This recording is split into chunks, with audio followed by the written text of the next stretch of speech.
Dans la frénésie de la ville, le simple cri d'une fille pauvre dans un bus a bouleversé des destins. Son geste courageux a sauvé des vies, y compris celle d'un homme puissant. Quelques jours plus tard, elle revient demander de l'aide pour sa mère, et le millionnaire était là. Si cette belle histoire de dépassement et d'amour vous a plu, n'oubliez pas de vous abonner à notre chaîne et dites-nous de quelle ville vous nous regardez, en continuant. Chapitre 1. Le cri qui a tout changé. Dans le tourbillon quotidien de Paris, entre les klaxons et les pas pressés des passants, un événement inattendu allait bouleverser la routine d'une ville indifférente. C'était un matin de septembre, l'air encore doux mais annonçant déjà l'automne à venir. Les platanes du boulevard Haussmann commençaient à perdre leurs premières feuilles, créant un tapis doré sur les trottoirs humides après la pluie matinale. Antoine Girard, héritier d'une célèbre maison d'horlogerie parisienne et homme d'affaires accompli, consultait sa montre avec agacement. Sa voiture de luxe, une Citroën DS7 noire aux finitions chromées, venait de tomber en panne à 2 pas de la place de l'Étoile. Un problème électrique avait diagnostiqué le mécanicien au téléphone qui ne pourrait être résolu avant plusieurs heures. « C'est inadmissible », marmonna Antoine, en ajustant sa cravate en soie. À 42 ans, il n'avait plus pris les transports en commun depuis des années. Son costume Dior sur mesure et ses chaussures italiennes semblaient presque déplacés dans la station de métro où il se dirigeait maintenant à contre-cœur. Pourtant, il n'avait pas le choix. Une réunion cruciale l'attendait au siège de son entreprise, près de Montparnasse. Des investisseurs japonais, un contrat de plusieurs millions d'euros, des négociations délicates qu'il ne pouvait reporter. Le métro semblait être la solution la plus rapide, même si cette idée le contrariait profondément. La station Charles de Gaulle-Étoile grouillait de monde. Des touristes consultant des plans, des étudiants avec leurs écouteurs, des hommes et femmes d'affaires pressés comme lui. Antoine se fraya un chemin jusqu'au quai, évitant soigneusement tout contact avec les autres usagers. L'odeur caractéristique du métro parisien, ce mélange de métal chauffé, de parfums variés et d'humanité, lui fit froncer le nez. Lorsque la rame arriva, il hésita un instant. Ces portes automatiques qui s'ouvraient devant lui semblaient être l'entrée d'un monde qu'il avait volontairement quitté depuis longtemps. Un monde de promiscuité, d'anonymat, de banalité.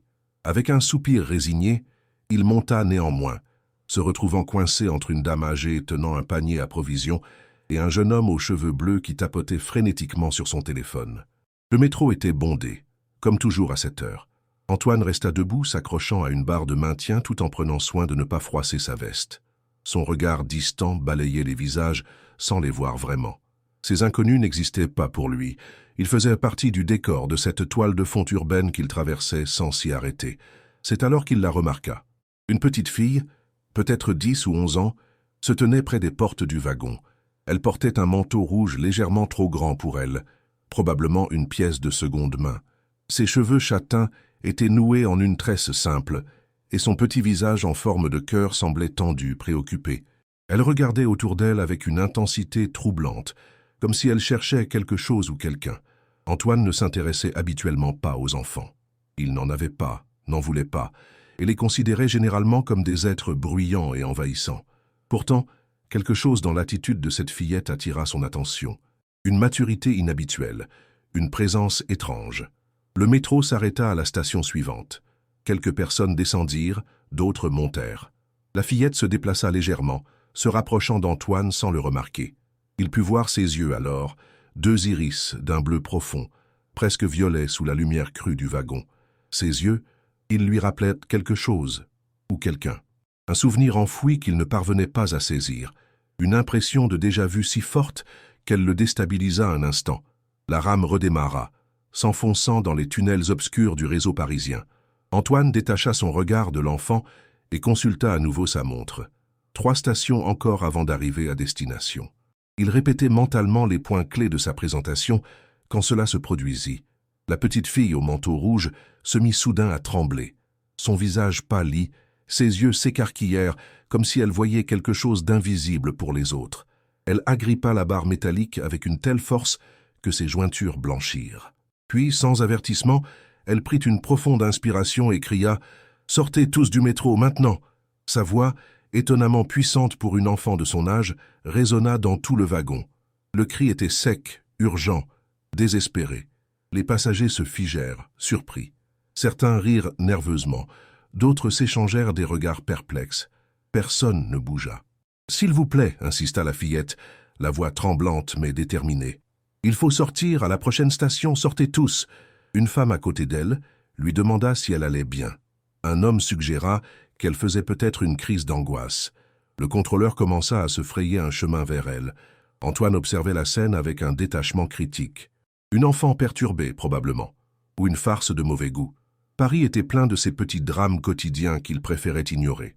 Pourtant, quand le métro ralentit à l'approche de la station Kléber, quelque chose d'étrange se produisit. Les regards d'Antoine et de la petite fille se croisèrent.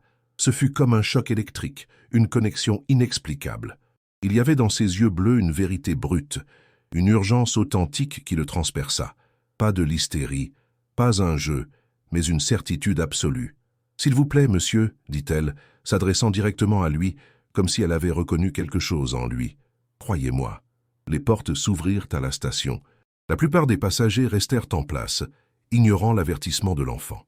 Quelques-uns, intrigués ou simplement arrivés à destination, descendirent. Antoine hésita.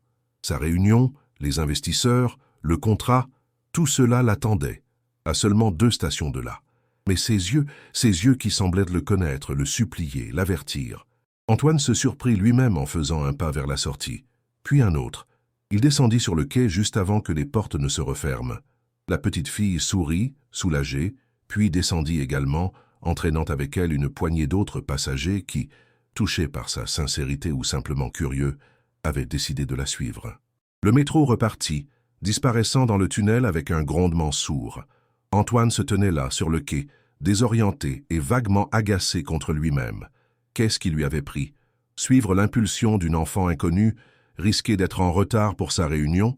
Ce n'était pas dans ses habitudes d'agir de façon aussi irrationnelle. Il s'apprêtait à consulter l'horaire du prochain métro quand un bruit assourdissant retentit depuis le tunnel. Un craquement métallique, suivi d'un flash de lumière orange. Des cris d'effroi s'élevèrent autour de lui. Des agents de sécurité se précipitèrent vers les quais, ordonnant aux voyageurs d'évacuer la station.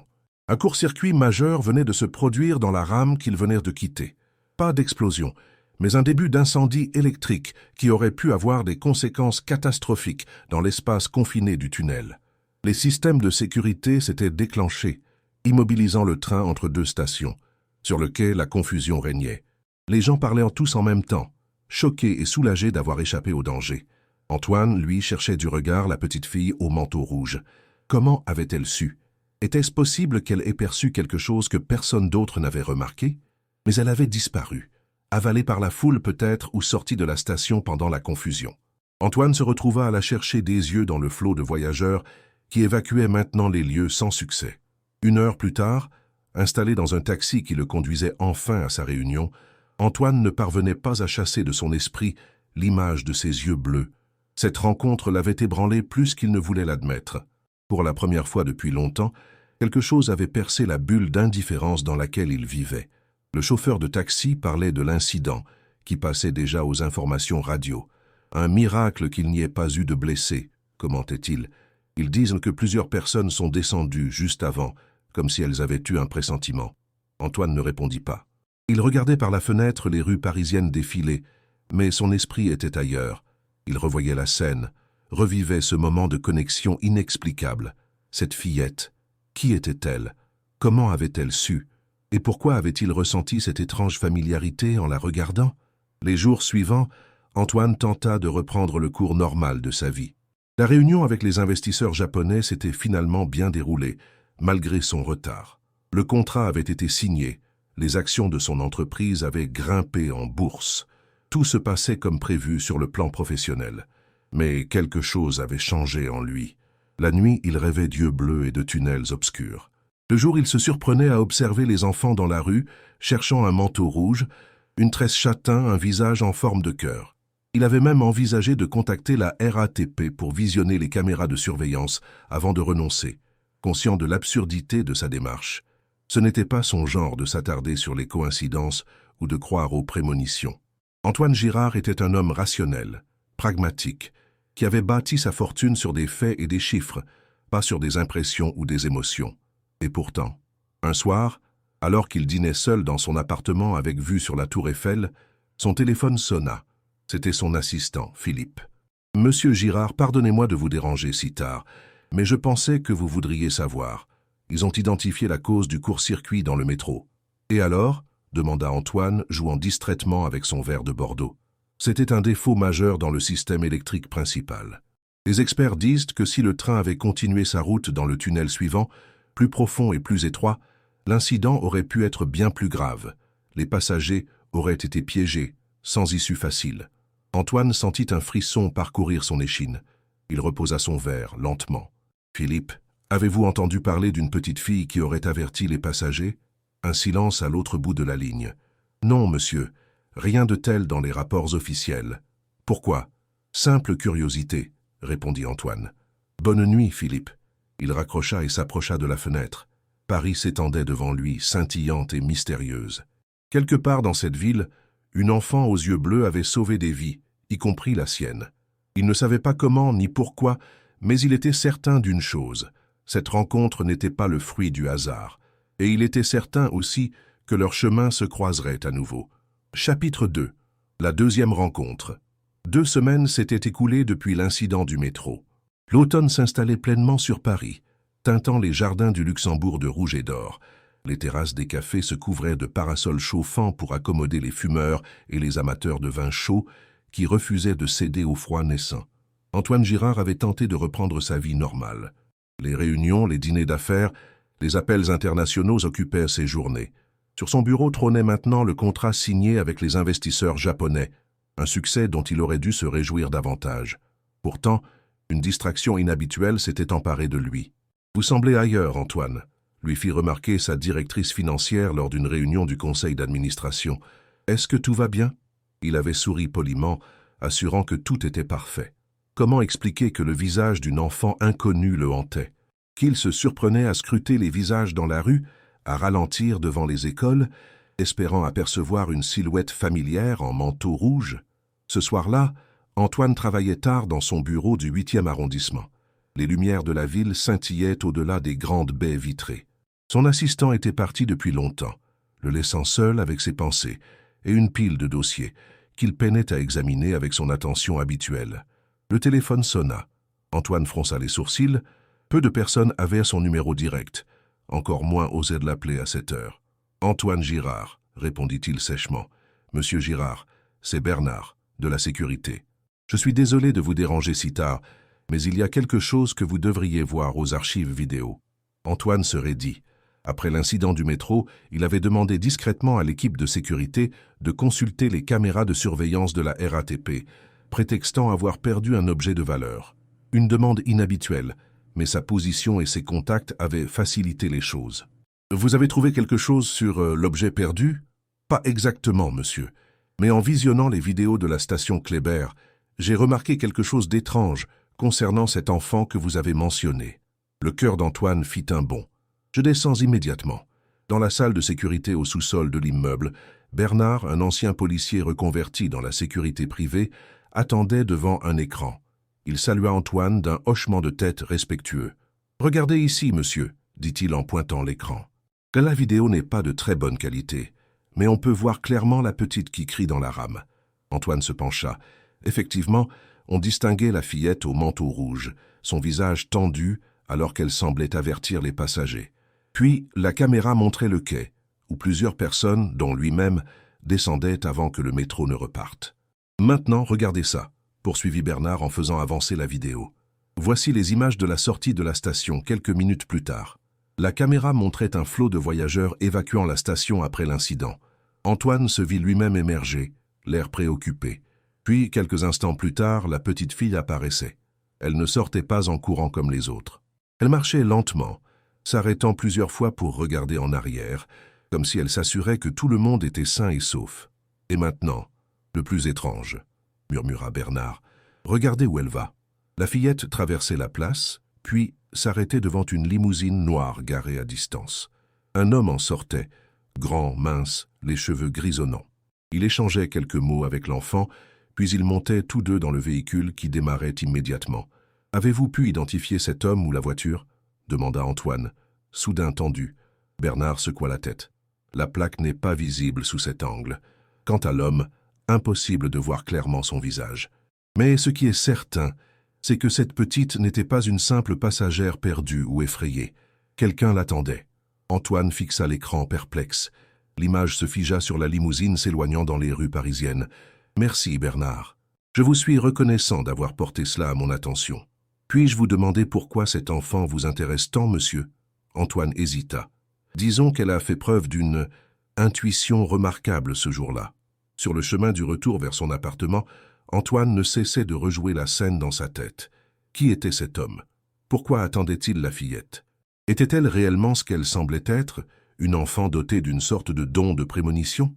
Ou y avait-il une explication plus rationnelle, plus sinistre peut-être? Le lendemain, Antoine annula tous ses rendez-vous, prétextant un problème de santé. Pour la première fois depuis des années, il se sentait consumé par une curiosité qui n'avait rien à voir avec les affaires ou l'argent. Il voulait comprendre ce qui s'était passé, et surtout retrouver cet enfant. Il commença par contacter ses relations au sein de la police parisienne, puis à la mairie. Sans donner trop de détails, il expliqua rechercher une famille spécifique pour des raisons philanthropiques. Une fillette d'environ 10 ans, aux yeux bleus remarquables, habitant probablement près de la ligne 6 du métro. Les jours passèrent sans résultat. Antoine s'était presque résigné quand un appel de son assistant interrompit sa lecture. « Monsieur, il y a une situation inhabituelle en bas de l'immeuble. Une petite fille insiste pour vous voir.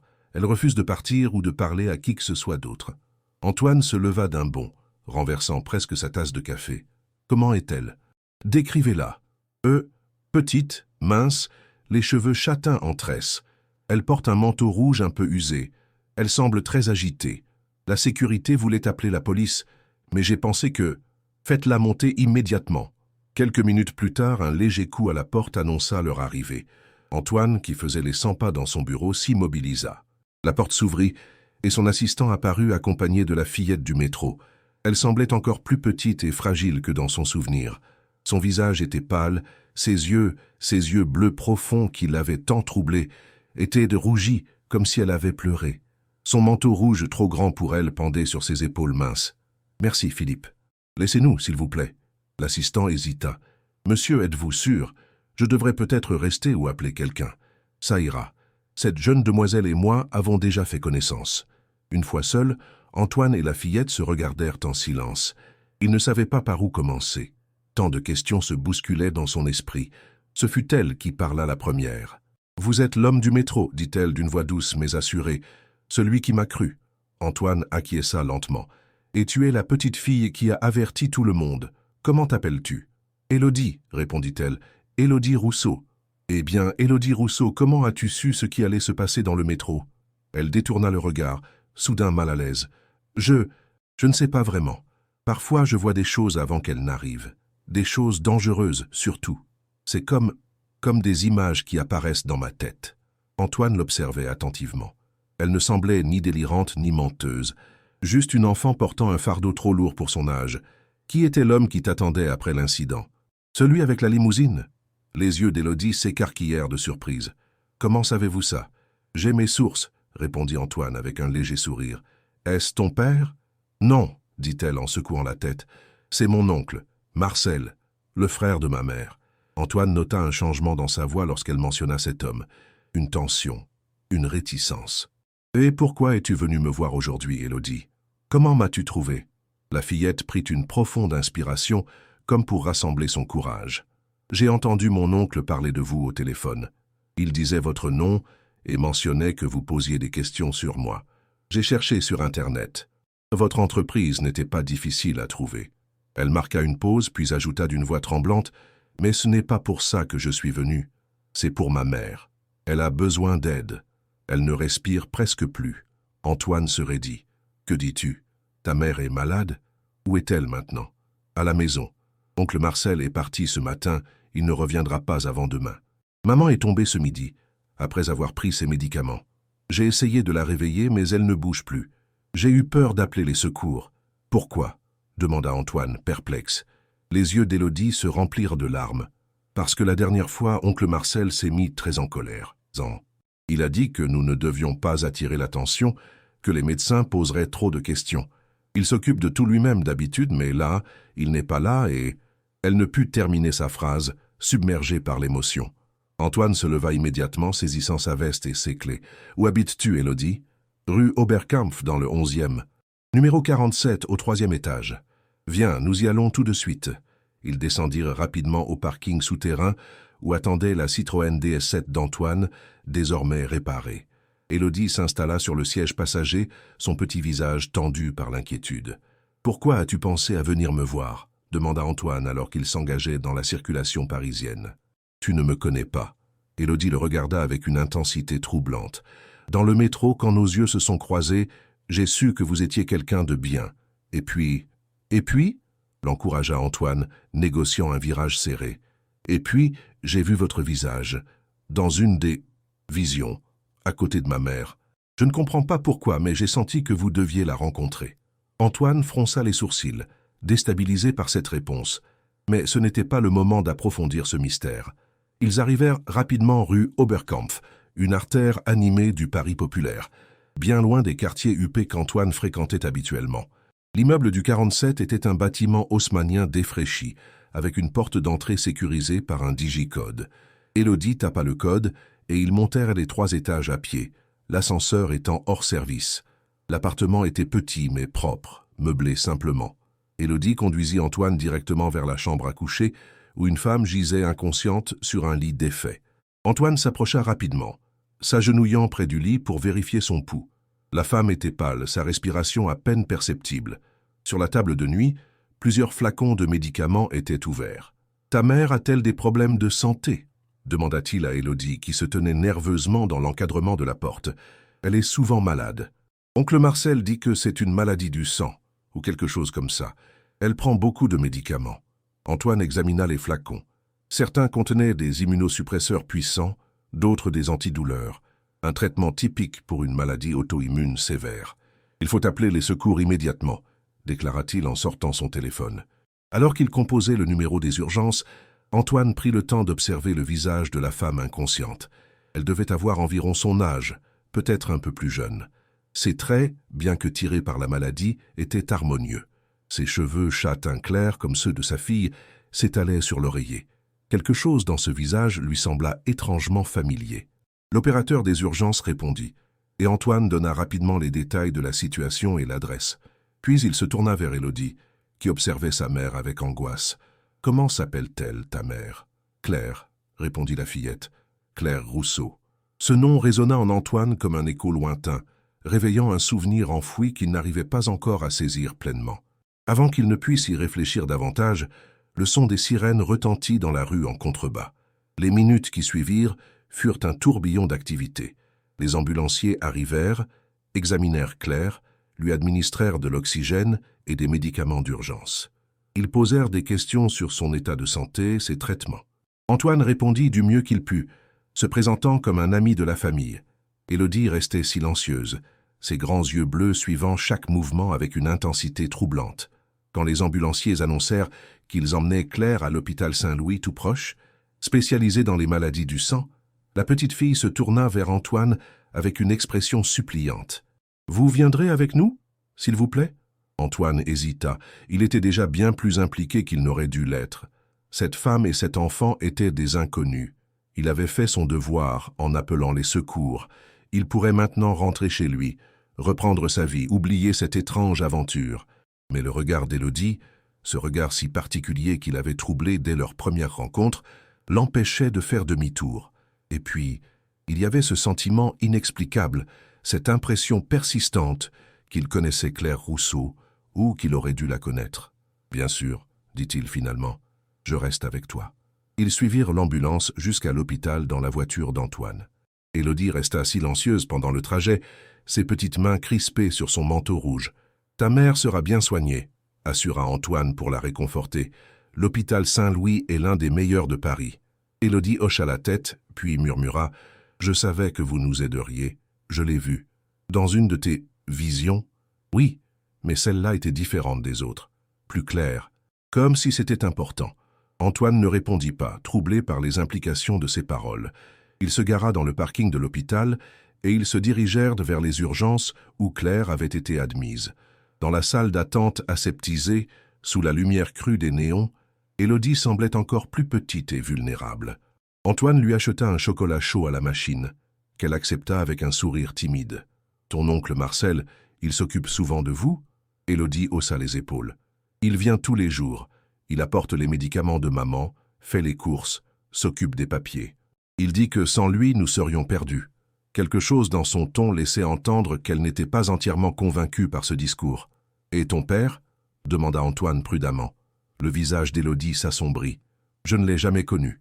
Maman dit qu'il est parti avant ma naissance. Oncle Marcel dit que c'était un homme horrible qui nous a abandonnés. Mais parfois, quand maman regarde ses vieilles photos, elle pleure. Je crois qu'elle l'aimait beaucoup. » Antoine allait poser une autre question quand un médecin s'approcha d'eux. « Vous êtes là pour Madame Rousseau ?»« Oui, » répondit Antoine en se levant. « Comment va-t-elle ?»« Elle est stabilisée, mais son état reste préoccupant. Nous avons détecté un surdosage médicamenteux qui a provoqué une dépression respiratoire. Connaissez-vous son historique médical ?» Antoine secoua la tête. « Pas précisément. Sa fille mentionne une maladie auto-immune, peut-être liée au sang. » Le médecin fronça les sourcils. Effectivement, son dossier indique un lupus érythémateux disséminé, une maladie auto-immune sévère. Mais certains des médicaments qu'elle prenait semblent inappropriés pour son état. Nous allons devoir faire des analyses complémentaires. Élodie s'était approchée, écoutant attentivement. « Est-ce que je peux voir ma maman ?» Le médecin sourit gentiment. « Pas tout de suite, ma petite. Elle dort profondément pour récupérer. Mais demain matin, ce sera possible. » Après le départ du médecin, Antoine se retrouva face à un dilemme. La nuit tombait. Il ne pouvait pas laisser Élodie seule à l'hôpital, mais il n'avait aucune autorité légale pour s'occuper d'elle. « Ton oncle Marcel, pouvons-nous le contacter ?» Élodie secoua vigoureusement la tête. « Non, il serait furieux de savoir que j'ai appelé les secours. Et encore plus furieux si... »« Si quoi ?»« S'il savait que je vous ai trouvé, » murmura-t-elle. « Il a dit des choses sur vous au téléphone, des choses pas gentilles. » Antoine fronça les sourcils. « Il me connaît ? Je ne sais pas. Mais quand il a prononcé votre nom, il était très en colère. » Cette révélation ne fit qu'ajouter au mystère. Pourquoi cet homme, qu'Antoine n'avait jamais rencontré à sa connaissance, parlerait-il de lui avec hostilité? « Écoute, Élodie, » dit-il en s'agenouillant pour être à sa hauteur. « Je ne peux pas te laisser seule ce soir, et je ne pense pas que l'hôpital te permettra de rester sans un adulte responsable. Voici ce que je propose. Tu viens chez moi pour cette nuit et demain matin, nous reviendrons voir ta mère.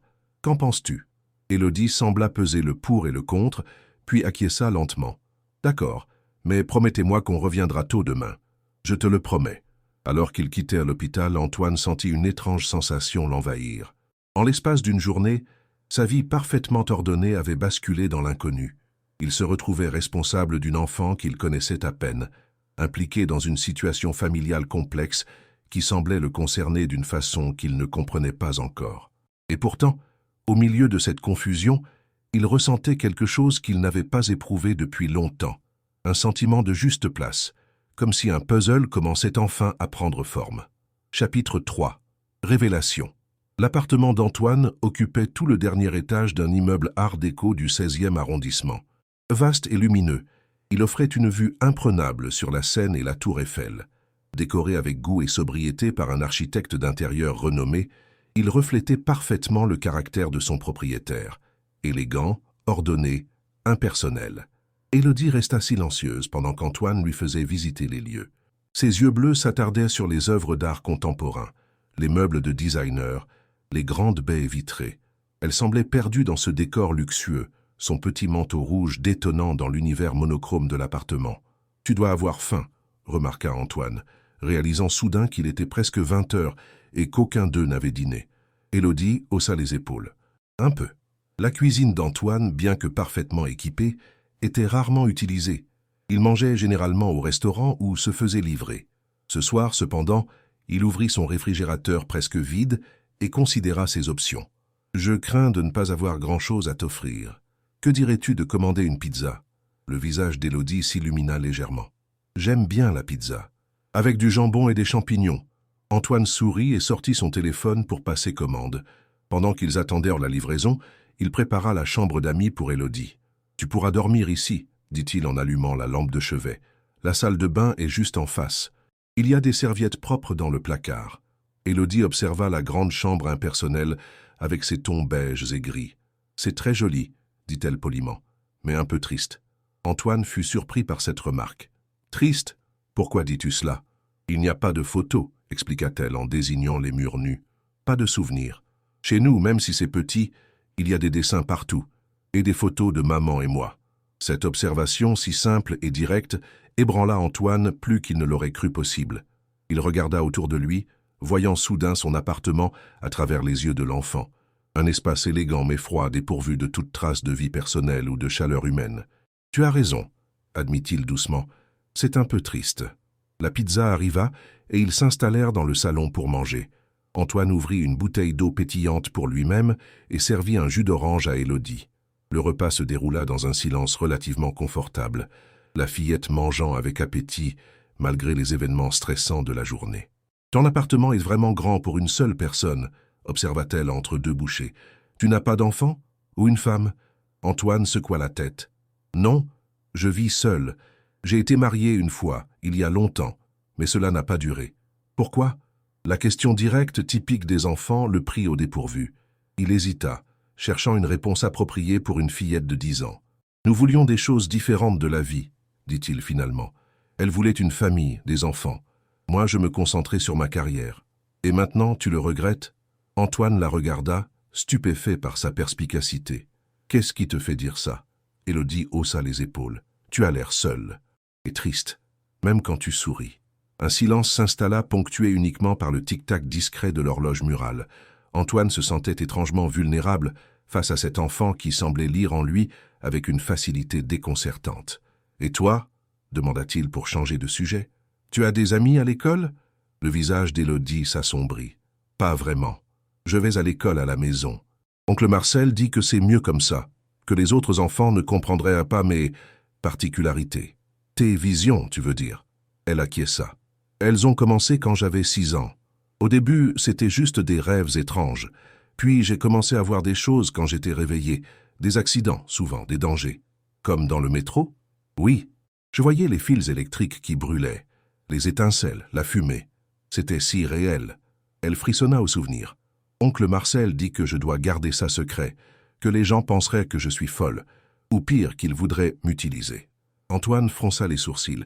Cet oncle Marcel semblait exercer un contrôle inquiétant sur Élodie et sa mère. « Et ta mère, que pense-t-elle de ces visions ?»« Elle dit que c'est un don, » répondit Élodie avec un petit sourire. « Elle m'appelle sa petite voyante, mais elle est d'accord pour garder ça secret. Elle a peur, je crois. Pas de moi, mais pour moi. » Après le dîner, Antoine proposa à Élodie de prendre une douche pendant qu'il s'occupait de la vaisselle. Il lui prêta un t-shirt qui lui servait de pyjama et qui tombait jusqu'à ses genoux. Quand elle émergea de la salle de bain, les cheveux humides et le visage rosé par l'eau chaude, elle semblait plus jeune et plus vulnérable encore. « Je peux appeler l'hôpital pour voir comment va ma mère ?» demanda-t-elle. Antoine acquiesça et composa le numéro sur son téléphone avant de le lui passer. Élodie parla brièvement avec une infirmière, posant des questions précises sur l'état de sa mère. Elle raccrocha avec un léger sourire. « Elle va mieux. Elle respire normalement maintenant. Ils ont dit qu'elle se réveillera probablement demain matin. »« C'est une excellente nouvelle, » dit Antoine sincèrement soulagé. « Tu devrais essayer de dormir maintenant. Nous irons la voir première heure demain. » Il la conduisit jusqu'à la chambre d'amis et alluma la veilleuse. Élodie s'installa dans le grand lit, semblant minuscule sous la couette épaisse. « Bonne nuit, Élodie. Si tu as besoin de quoi que ce soit, ma chambre est juste au bout du couloir. »« Monsieur Girard ?» appela-t-elle alors qu'il s'apprêtait à sortir. « Tu peux m'appeler Antoine. »« Antoine !» répéta-t-elle doucement. « Est-ce que vous allez rester, je veux dire après-demain quand maman ira mieux? Est-ce que vous resterez avec nous ?» La question le prit au dépourvu. Il n'avait pas encore réfléchi à ce qui se passerait ensuite. Sa rencontre avec Élodie et Claire relevait d'une coïncidence extraordinaire, mais cela ne signifiait pas qu'il avait un rôle à jouer dans leur vie. « Je ne sais pas, Élodie. Ta mère et toi avez votre vie, et j'ai la mienne. Mais vous êtes important, » insista-t-elle, ses yeux bleus brillant dans la pénombre. « Je le sais, je l'ai vu. » « Vu quoi exactement ? » ?»« Vous, avec nous. Comme une famille. » Antoine sentit un frisson parcourir son échine. Les visions d'Élodie l'avaient déjà troublé, mais celle-ci touchait quelque chose de plus personnel, de plus intime. « Nous verrons ce que l'avenir nous réserve, » répondit-il doucement. « Maintenant, dors bien. » Il ferma la porte et se dirigea vers son bureau. Malgré l'heure tardive, il ne se sentait pas fatigué. Son esprit tournait à plein régime. essayant de donner un sens aux événements extraordinaires des dernières 24 heures. Il sortit son ordinateur portable et commença à faire des recherches. Claire Rousseau, Paris, tapa-t-il dans le moteur de recherche. Des dizaines de résultats apparurent, mais aucun ne semblait correspondre à la femme qu'il avait vue à l'hôpital. Il essaya d'autres combinaisons. Claire Rousseau Lupus, Claire Rousseau frère Marcel. Rien de concluant. Frustré, il se leva et se servit un verre de cognac. Debout devant la fenêtre, il contempla Paris endormi, ses lumières scintillant dans la nuit. Quelque part en lui une impression persistante, un sentiment de déjà-vu qu'il n'arrivait pas à identifier clairement. Claire Rousseau. Ce nom résonnait comme un écho lointain. L'avait-il déjà rencontré?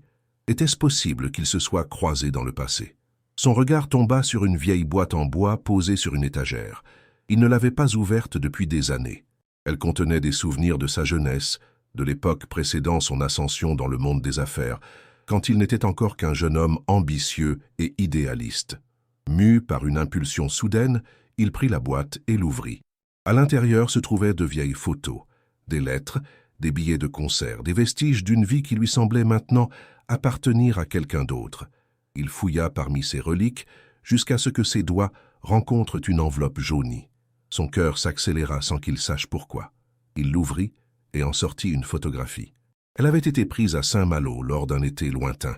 Sur l'image, Antoine, plus jeune d'une quinzaine d'années, souriait à l'objectif, le bras passé autour des épaules d'une jeune femme aux cheveux châtains et aux yeux bleus profonds, une jeune femme dont le sourire lumineux avait jadis éclairé sa vie. Claire Dumont, comme elle s'appelait alors. Le choc le fit chanceler. Il s'assit lourdement, la photo tremblant entre ses doigts. Comment était-ce possible? Comment avait-il pu ne pas la reconnaître immédiatement? Mais il savait pourquoi. Le temps, la maladie avait altéré ses traits. Et puis, il avait délibérément enfoui ses souvenirs si profondément qu'ils en étaient devenus presque inaccessibles. Claire Dumont. Son premier véritable amour. La femme qu'il avait aimée passionnément pendant 2 ans, avant qu'une trahison, ou ce qu'il avait cru être une trahison, ne les sépare brutalement. Il fouilla frénétiquement dans la boîte, en sortant d'autres photos, des lettres. Les souvenirs remontèrent maintenant comme une vague, submergeant les barrières qu'il avait érigées. Ils s'étaient rencontrés à l'université, alors qu'il étudiait le commerce et elle l'histoire de l'art. Leur relation avait été intense, profonde. Ils avaient à parler de mariage, d'avenir commun. Puis était venue cette soirée fatidique, où il l'avait trouvée dans les bras d'un autre homme. Les explications confuses de Claire, ses larmes, ses protestations d'innocence. Il n'avait rien voulu entendre. Blessé dans son orgueil, il avait rompu tout contact, changeant même de numéro de téléphone et d'adresse e-mail.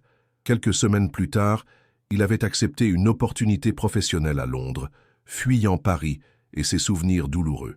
À son retour en France 2 ans plus tard, il était déjà un autre homme, plus dur, plus cynique, entièrement focalisé sur sa carrière. Antoine regarda à nouveau la photo, puis fit un calcul mental rapide. Leur rupture remontait à presque 12 ans. Élodie avait environ 10 ans. La réalisation le frappa comme un coup de poing. Était-ce possible?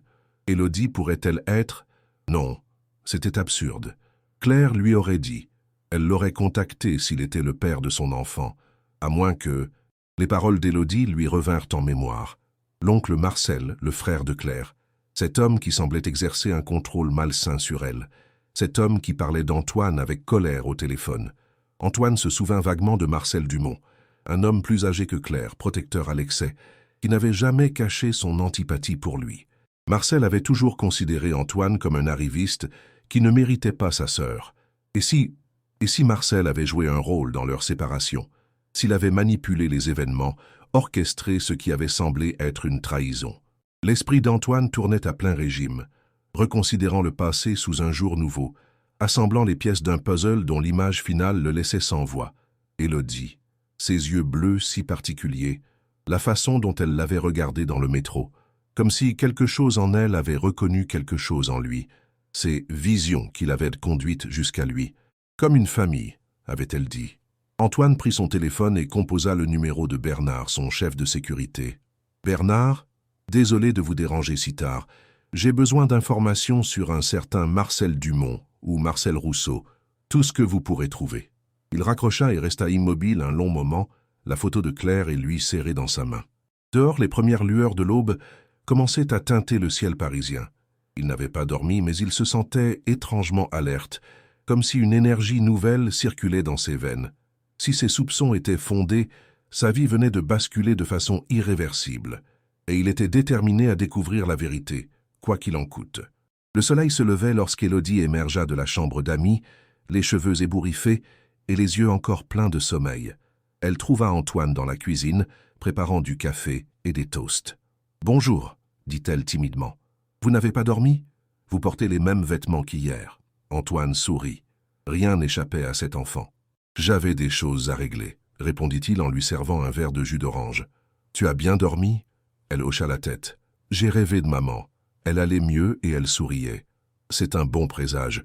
Nous irons la voir dès que tu auras déjeuné. » Pendant qu'Élodie mangeait ses toasts, Antoine l'observait discrètement. Maintenant qu'il savait quoi chercher, les ressemblances lui sautaient aux yeux. Le même front haut que le sien, la même façon de froncer légèrement les sourcils en réfléchissant, et ses yeux, bien sûr, d'un bleu si particulier, les mêmes que ceux de sa propre mère. Son téléphone vibra. Un message de Bernard. Information trouvée sur M. Dumont, ancien employé des services sociaux. Plusieurs signalements pour comportement inapproprié. A changé de nom en 2015, désormais Marcel Rousseau. Détail à suivre. Antoine sentit un frisson parcourir son échine. Les pièces du puzzle s'assemblaient, révélant une image troublante. « Élodie, dit-il doucement, j'aimerais te montrer quelque chose. » Il sortit la photo de sa poche et la posa sur la table. Élodie la prit, ses yeux s'écarquillant de surprise. « C'est maman !»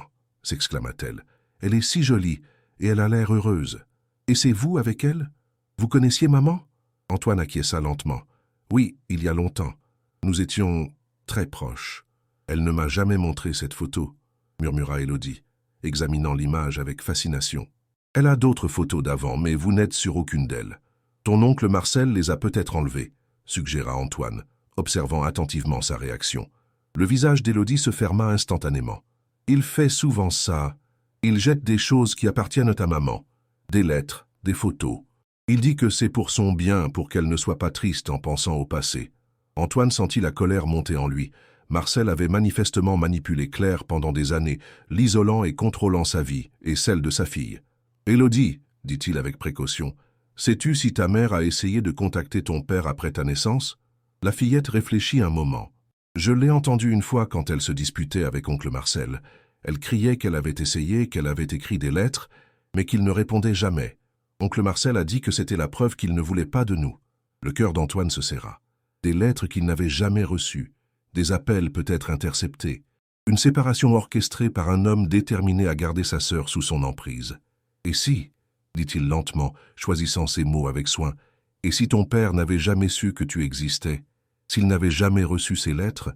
Élodie le regarda fixement, ses yeux bleus, ses yeux, s'emplissant d'une compréhension nouvelle. « Est-ce que, commença-t-elle, sa voix à peine audible, est-ce que c'est vous?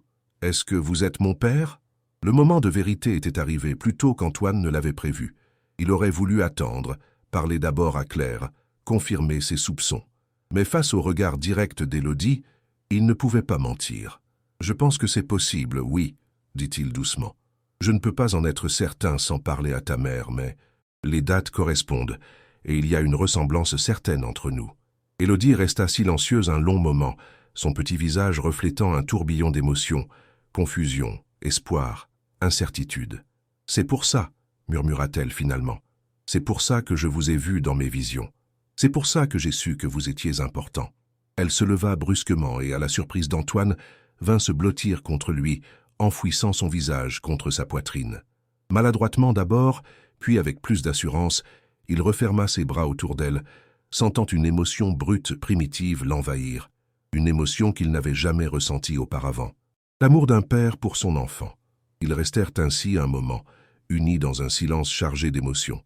Puis Élodie s'écarta légèrement, levant vers lui un visage où brillaient des larmes et un sourire timide. « Nous devrions aller voir maman maintenant, » dit-elle. « Elle doit savoir que je vous ai trouvé. » Antoine acquiesça, ému au-delà des mots. « Oui, allons voir ta mère. » Sur le chemin de l'hôpital, dans la voiture silencieuse, il se demanda comment Claire réagirait en le voyant.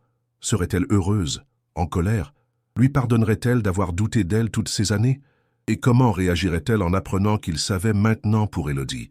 Tant de questions sans réponse, tant d'années perdues, tant de douleurs causées par les manipulations d'un homme perturbé. Une chose était certaine, Antoine Girard, l'homme qui avait construit sa vie sur la solitude et l'ambition, n'existait plus.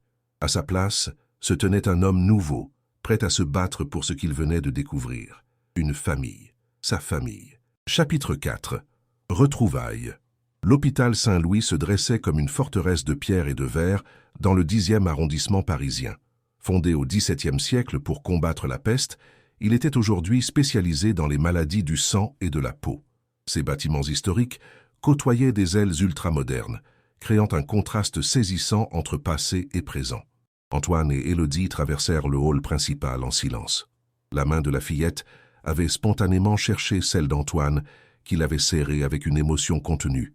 Ce simple geste, si naturel et pourtant si nouveau pour lui, cristallisait tout ce qui avait changé en à peine 24 heures.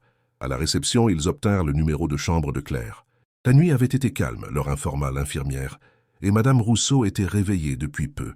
Elle est encore faible, ajouta-t-elle, mais son état s'est nettement amélioré. Nous attendons les résultats de quelques analyses supplémentaires. Dans l'ascenseur qui les menait au 3e étage, Antoine sentit l'angoisse monter en lui. Comment allait-il aborder Claire après toutes ces années?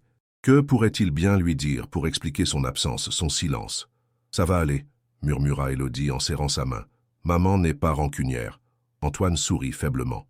Cet enfant semblait toujours savoir ce qu'il pensait, comme si elle avait un accès direct à ses émotions les plus profondes. Étaient-ce ses visions ou simplement une intuition extraordinaire? Ils s'arrêtèrent devant la porte de la chambre 312.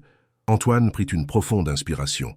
« Peut-être devrais-tu entrer d'abord, » suggéra-t-il, « pour préparer ta mère. » Élodie secoua la tête avec une détermination surprenante. « Non, ensemble. » Elle frappa doucement à la porte, puis l'ouvrit sans attendre de réponse.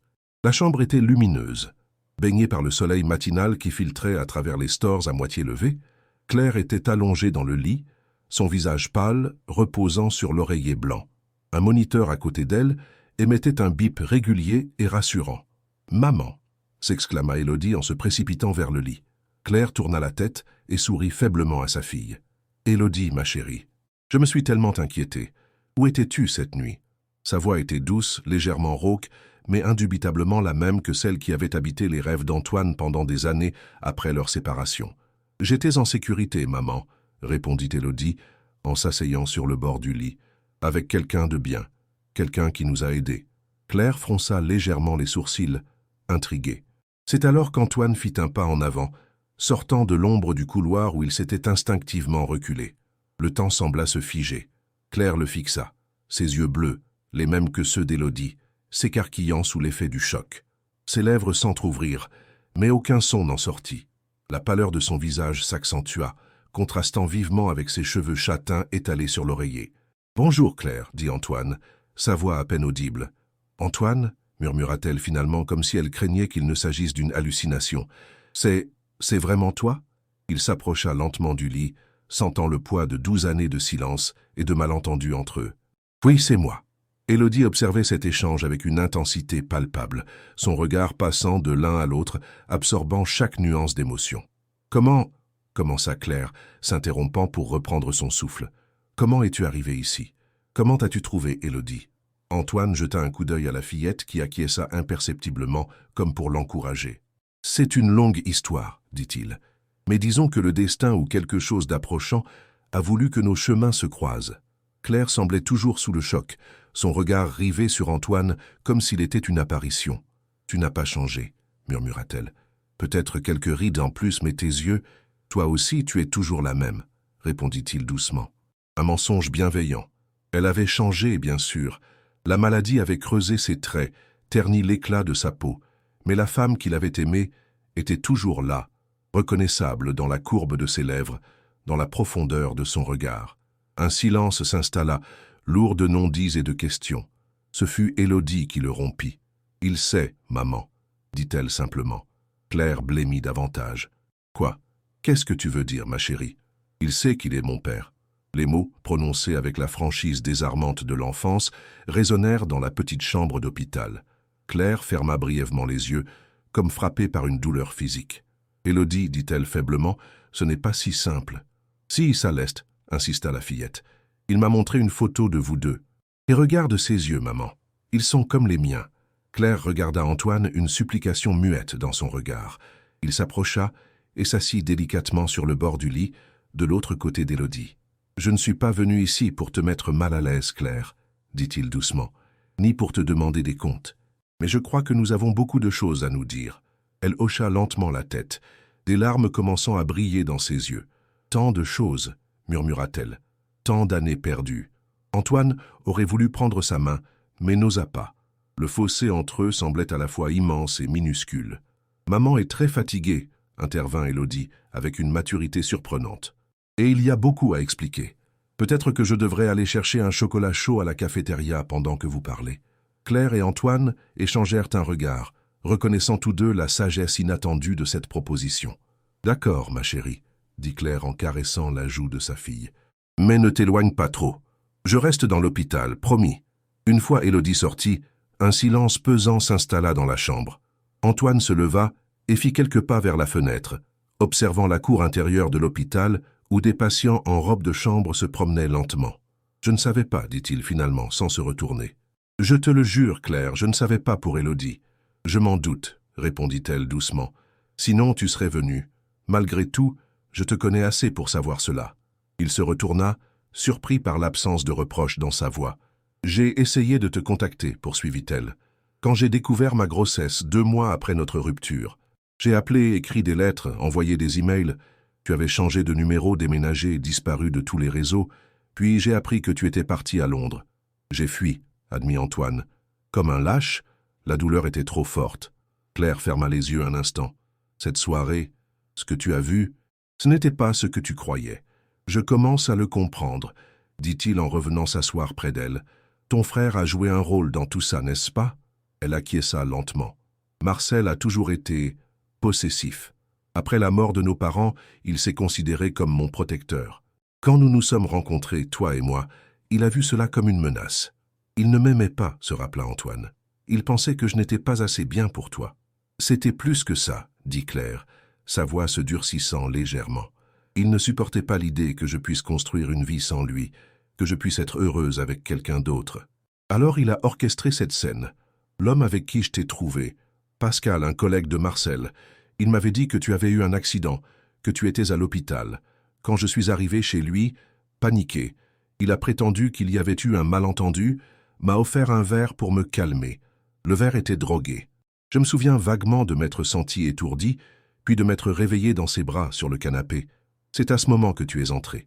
Antoine ferma les yeux, la culpabilité l'envahissant comme une vague, et je n'ai rien voulu entendre.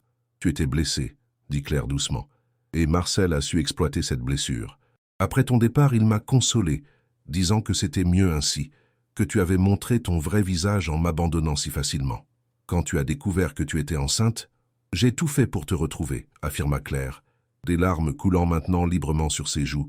Mais Marcel interceptait mes lettres, mes emails, il filtrait mes appels. Et lorsque j'ai appris que tu étais à Londres, j'ai compris que tu avais vraiment tourné la page. Antoine sentit sa gorge se nouer. Je n'ai jamais vraiment tourné la page, Claire. J'ai juste enfoui tout ça au plus profond de moi. Ils se regardèrent un long moment, le poids des années et des non-dits palpables entre eux. Et ensuite, demanda finalement Antoine, comment as-tu géré tout ça? La grossesse, Élodie. Claire essuya ses larmes d'un geste las. Marcel est de rester à mes côtés, bien sûr. Il était aux petits soins, m'assurant qu'il s'occuperait de tout, que nous n'avions besoin de personne d'autre. J'étais vulnérable, seule, enceinte. J'ai accepté son aide. Il t'a isolé, constata Antoine, la colère montant en lui. Progressivement. Au début, c'était subtil. Des amis qu'il n'aimait pas et que je voyais de moins en moins. Des opportunités professionnelles qu'il jugeait trop stressantes pour une femme enceinte. Puis après la naissance d'Élodie, il a pris de plus en plus de contrôle sur nos vies. Et ta maladie? Claire soupira. Le lupus a été diagnostiqué quand Élodie avait 5 ans. Marcel a immédiatement pris en charge tous les aspects médicaux. Les rendez-vous, les médicaments, c'était plus simple de le laisser faire. J'étais épuisé, souvent cloué au lit par la douleur. Antoine hésita avant de poser la question suivante, redoutant la réponse. « Claire, est-ce que Marcel pourrait avoir aggravé ton état ?» Son regard se durcit. « Tu veux dire délibérément ? Je ne sais pas. Parfois, je me demande, les médicaments qu'il me donne, les doses qui changent constamment. J'ai des périodes où je me sens comme un zombie, à peine consciente de ce qui m'entoure. Le médecin a mentionné un possible surdosage, dit Antoine doucement. Claire ferma les yeux comme pour assimiler cette information. Ce ne serait pas la première fois, murmura-t-elle, mais je n'ai jamais voulu y croire. C'est mon frère, après tout. Un frère qui t'a manipulé pendant des années, rappela Antoine avec douceur, qui a séparé une famille avant même qu'elle ne se forme. Une larme solitaire coula sur la joue de Claire. « Élodie, murmura-t-elle, notre fille, elle est extraordinaire, tu sais. Je commence à m'en rendre compte, dit Antoine avec un sourire. Ces visions qu'elle a, c'est réel, n'est-ce pas? Claire acquiesça. Elles ont commencé quand elle avait 6 ans. Au début, c'était juste des rêves prémonitoires, puis des flashs pendant la journée, principalement des avertissements de danger imminent. Elle a sauvé une voisine d'un incendie une fois, en l'avertissant de sortir de son appartement quelques minutes avant que les flammes n'apparaissent. Elle m'a sauvé aussi, admit Antoine. Dans le métro. C'est comme ça que nous nous sommes rencontrés. Le métro? Claire fronça les sourcils. Mais comment? Élodie ne prend jamais le métro seule. Antoine hésita. Elle n'était pas seule. D'après ce que j'ai pu voir sur les caméras de surveillance, ton frère l'attendait à la sortie, dans une limousine noire. Le visage de Claire se décomposa. « Oh mon Dieu !» murmura-t-elle. « Il l'utilise. Il utilise son don. Que veux-tu dire ?» Depuis qu'il a découvert les capacités d'Élodie, Marcel est obsédé. Il dit qu'elle est spéciale, qu'elle a hérité d'un don ancestral de notre famille. Il a commencé à lui faire l'école à la maison, à l'isoler des autres enfants. Je pensais que c'était pour la protéger, mais maintenant, Antoine sentit une rage froide monter en lui. Tu penses qu'il l'emmène délibérément dans des endroits où elle pourrait percevoir un danger? Je ne sais pas, dit Claire, l'angoisse visible sur son visage. Mais ça expliquerait pourquoi il l'emmène si souvent en promenade éducative, comme il appelle ses sorties. Des lieux publics, des stations de métro, des centres commerciaux. Je n'ai jamais compris pourquoi il insistait tant pour l'exposer à la foule, alors qu'il prétend vouloir la protéger du monde extérieur. Pour exploiter ses visions, conclut Antoine, dégoûté. Peut-être même pour en tirer profit d'une façon ou d'une autre. Le silence retomba entre eux, lourd d'implication. Claire semblait épuisée, son visage plus pâle encore qu'à leur arrivée. « Marcel va bientôt découvrir où nous sommes, » dit-elle finalement. « Il a des contacts dans plusieurs hôpitaux parisiens. Quand il apprendra que tu es revenu dans nos vies, je ne le laisserai pas vous faire du mal, » affirma Antoine avec une détermination féroce. « Ni à toi, ni à Élodie. Plus jamais. » Claire le regarda avec un mélange d'espoir et de crainte. « Tu ne connais pas Marcel, il est prêt à tout pour garder le contrôle. »« Et moi, je suis prêt à tout pour protéger ma famille, » répondit Antoine. « Car c'est ce que vous êtes, n'est-ce pas? Toi et Élodie, ma famille. » Le mot résonna dans la chambre chargé d'émotions et de promesses. Claire tendit lentement la main vers lui, et pour la première fois depuis leur retrouvaille, leurs doigts s'entrelacèrent. « J'ai tellement essayé de te haïr, » murmura-t-elle, « pendant toutes ces années, de croire ce que Marcel disait sur toi. Mais je n'ai jamais pu. Quelque part, je savais qu'il y avait plus que ce que j'avais vu. Je suis là maintenant, » dit Antoine en serrant sa main, « et je ne partirai plus. » Un léger coup à la porte interrompit ce moment d'intimité. Élodie passa la tête dans l'entrebâillement, un sourire timide aux lèvres. « Je peux revenir ?» Claire lui sourit tendrement. « Bien sûr, ma chérie. » Élodie entra, tenant précautionneusement un gobelet de chocolat chaud. Elle s'approcha du lit et regarda ses parents, leurs mains toujours jointes. « Vous avez parlé ?» demanda-t-elle. Antoine acquiesça. « Oui, nous avons parlé de beaucoup de choses. Et c'est vrai? Tu es vraiment mon père ?» La question si directe fit naître un sourire sur les lèvres d'Antoine. « Oui, Élodie, je suis ton père. » Le visage de la fillette s'illumina d'une joie pure, sans réserve. Elle posa son gobelet sur la table de chevet et vint se blottir entre eux sur le lit d'hôpital, créant pour la première fois l'image d'une famille unie. « Je le savais, » murmura-t-elle. « Je l'ai toujours su. » Claire caressa les cheveux de sa fille, échangeant un regard ému avec Antoine par-dessus sa tête. Un moment de perfection, comme si les 12 années perdues n'avaient été qu'un mauvais rêve.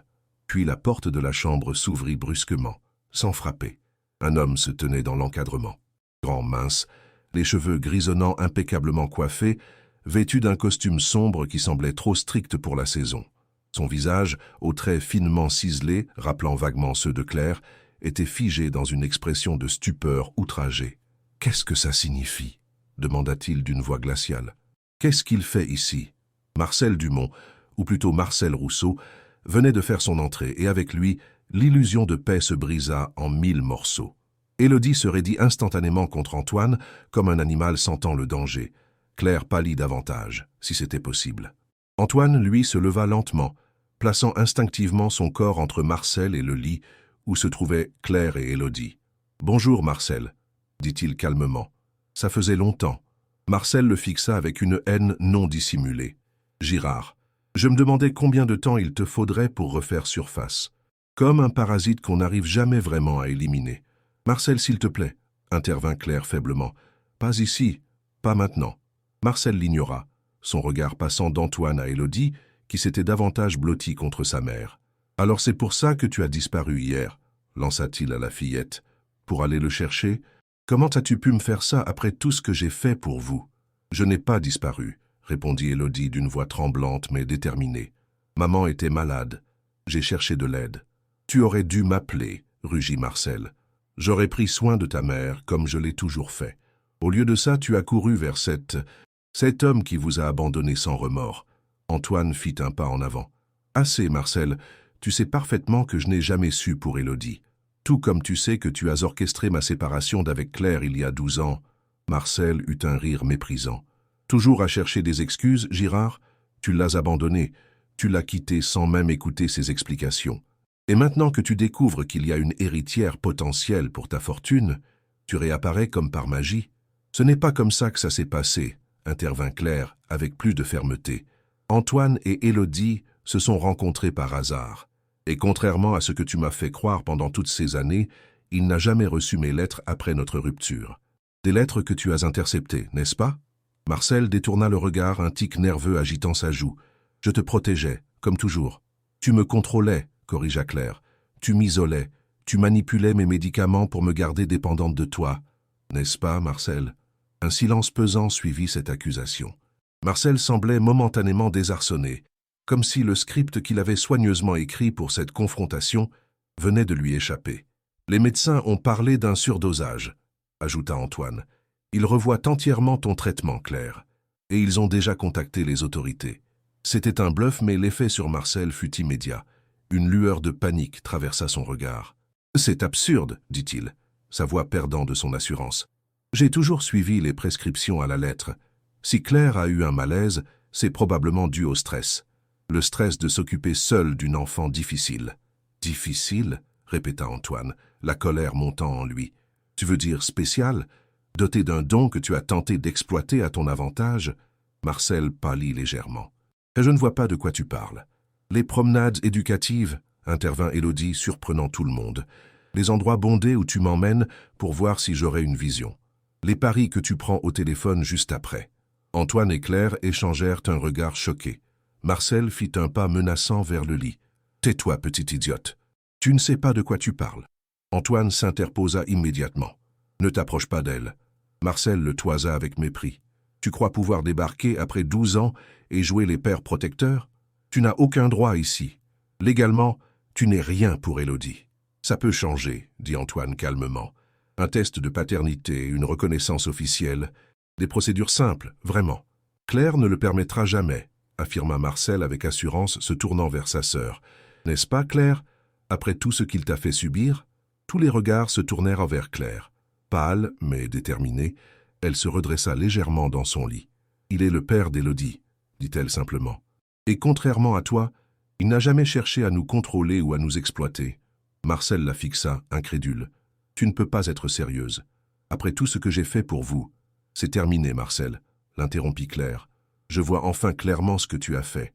Comment tu as manipulé ma vie, celle d'Élodie. Comment tu as détruit ma relation avec Antoine. Intercepté mes lettres. Isolé notre fille du monde extérieur.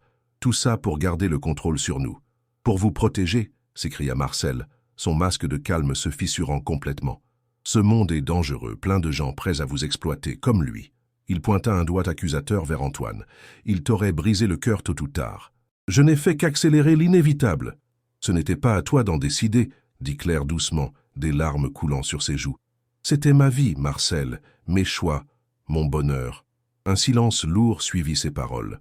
Marcel semblait diminuer soudain, comme si la force qui l'avait animé pendant toutes ces années s'écoulait hors de lui. « Tu ne comprends pas, » murmura-t-il. « Sans moi, vous êtes vulnérable. Sans moi, vous n'êtes rien. »« C'est faux, » dit Élodie, sa voix claire brisant le silence. « Nous ne sommes pas rien. Nous sommes une famille. Une vraie famille maintenant. » Marcel la regarda comme s'il la voyait pour la première fois, une expression de confusion passant sur son visage. Puis il se redressa, son masque d'assurance revenant progressivement. « Très bien, » dit-il froidement. « Si c'est ce que tu veux, Claire. Mais ne viens pas pleurer quand il vous abandonnera à nouveau. » Il se tourna vers Antoine, le regard dur. « Quant à toi, profite de ce moment. Ça ne durera pas. » Sur ces mots, il quitta la chambre, laissant derrière lui un silence tendu.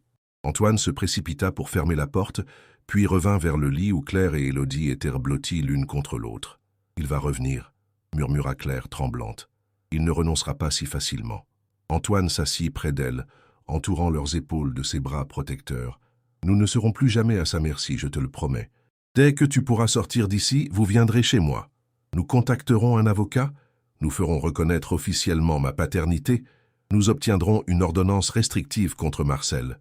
Tout ce qu'il faudra pour vous protéger. » Claire leva vers lui un regard où la peur se mêlait à l'espoir. « Tu es sûr? Ta vie va être complètement bouleversée. » Antoine sourit, un sourire sincère qui illumina son visage habituellement grave. « Ma vie a déjà été bouleversée au moment où Élodie a crié dans ce métro, et c'est le plus beau bouleversement que j'aurais pu imaginer. » Élodie se blottit contre lui, nichant sa tête sous son menton. « Je savais que tu viendrais, » murmura-t-elle. « Je l'ai toujours su. » Dehors, les nuages s'étaient dissipés, laissant place à un soleil radieux qui inondait la chambre d'hôpital. Dans cette lumière dorée, Antoine regarda les deux êtres qu'il tenait dans ses bras. Sa fille qu'il venait de découvrir, la femme qu'il n'avait jamais vraiment cessé d'aimer, et il sut avec une certitude absolue que malgré les difficultés qui les attendaient, il ne les laisserait plus jamais s'éloigner de lui. Chapitre 5. Nouveau commencement. Une semaine s'était écoulée depuis les retrouvailles à l'hôpital. Claire avait été autorisée à sortir après 3 jours d'observation sous réserve d'un suivi médical rigoureux. Les médecins avaient confirmé ce qu'Antoine et elle soupçonnaient.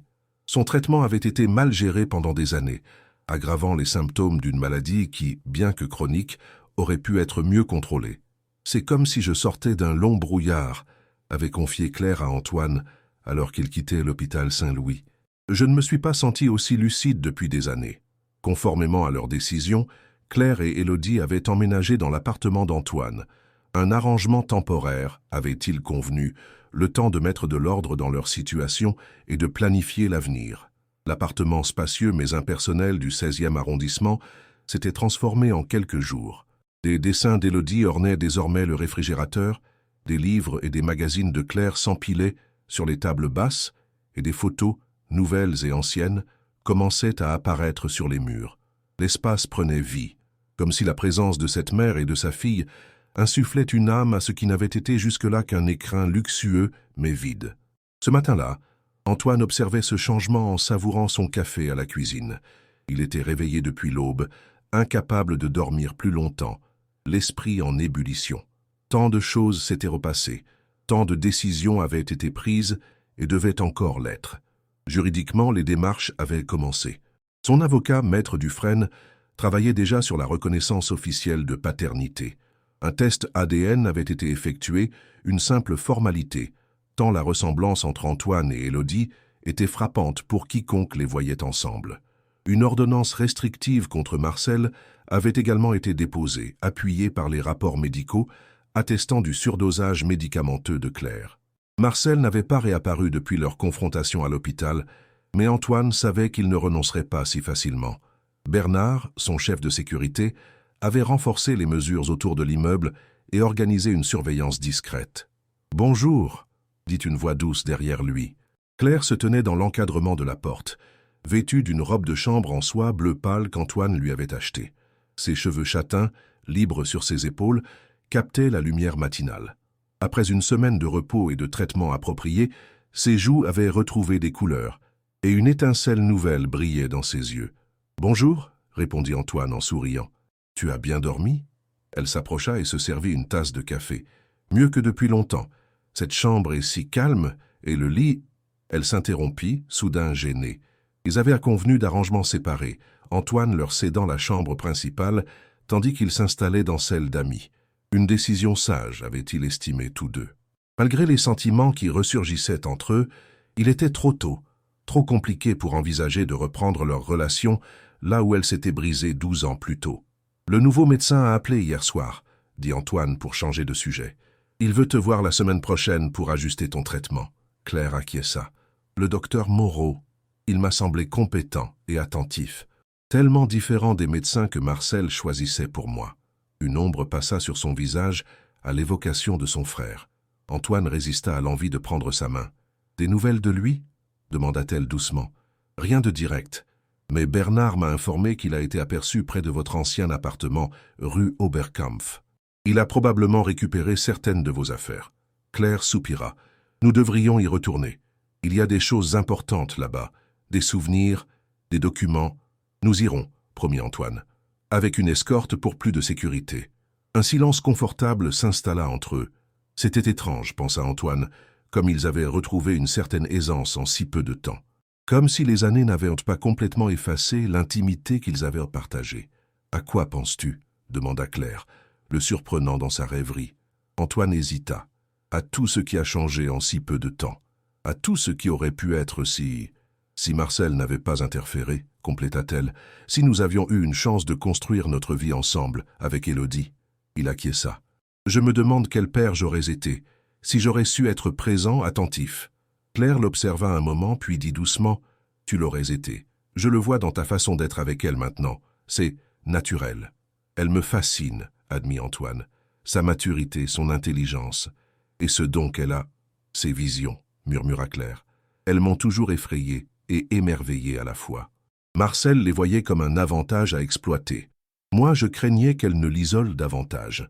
A-t-elle déjà consulté un spécialiste ?» Claire secoua la tête. Marcel refusait catégoriquement. Il disait que les médecins voudraient l'étudier comme un rat de laboratoire. « Peut-être y a-t-il une approche plus saine », suggéra Antoine. « Quelqu'un qui pourrait l'aider à comprendre et à gérer ce don, sans l'exploiter. » Leur conversation fut interrompue par l'arrivée d'Élodie, les cheveux ébouriffés et les yeux encore pleins de sommeil. Elle portait un pyjama orné de constellations qu'Antoine lui avait offert lors d'une récente sortie shopping. « Bonjour », dit-elle en se frottant les yeux. « J'ai fait un rêve étrange. » Antoine et Claire échangèrent un regard. Les rêves étranges d'Élodie étaient souvent bien plus que de simples divagations nocturnes. « Quel genre de rêve, ma chérie ?» demanda Claire doucement. Élodie s'assit à table, acceptant le verre de jus d'orange qu'Antoine lui tendait. « Je voyais une grande maison près de la mer, avec un jardin plein de fleurs et un chien. Nous étions tous les trois là-bas et nous semblions heureux. » Un silence suivit cette description. Ce n'était pas le genre de vision prémonitoire auquel il s'était attendu. Pas d'avertissement de danger, pas d'événement dramatique, juste une image de bonheur domestique. « Était-ce une vision, tu penses ?» demanda Antoine prudemment. Élodie haussa les épaules. « Je ne sais pas. C'était différent, plus paisible. D'habitude, mes visions sont intenses, urgentes. Celle-ci était douce comme un souhait. » Claire sourit tendrement. « Peut-être que c'était simplement un beau rêve, ma chérie. »« Peut-être, » concéda Élodie. « Mais j'ai vu le nom de la ville sur un panneau, Saint-Malo. » Antoine et Claire échangèrent un regard stupéfait. Saint-Malo, la ville où ils s'étaient aimés un été, 15 ans plus tôt, là où la photo que Antoine avait retrouvée avait été prise. « Tu connais Saint-Malo » demanda Antoine, troublé. Élodie secoua la tête. « Non, je n'y suis jamais allé. C'est loin de Paris ?»« En Bretagne, » répondit Claire doucement. « Au bord de la mer. C'est joli ?»« Très, » dit Antoine, son regard croisant celui de Claire. « Nous y sommes allés ensemble, ta mère et moi, il y a longtemps. » Les yeux d'Élodie s'illuminèrent. « Vraiment ? Alors mon rêve était peut-être un souvenir que je n'ai pas vraiment, mais que j'aurais dû avoir. » La question, si innocente et pourtant si profonde, toucha Antoine en plein cœur. Un souvenir qu'elle aurait dû avoir, toute une vie de moments partagés qui lui avaient été volés, à elle comme à lui. « Nous pourrions y retourner, » dit-il impulsivement. « Tous les trois, quand ta mère se sentira assez forte pour voyager. » Le visage d'Élodie s'illumina. « Vraiment ? Ce serait comme des vacances en famille. »« Exactement comme ça, » confirma Antoine, cherchant l'approbation de Claire du regard.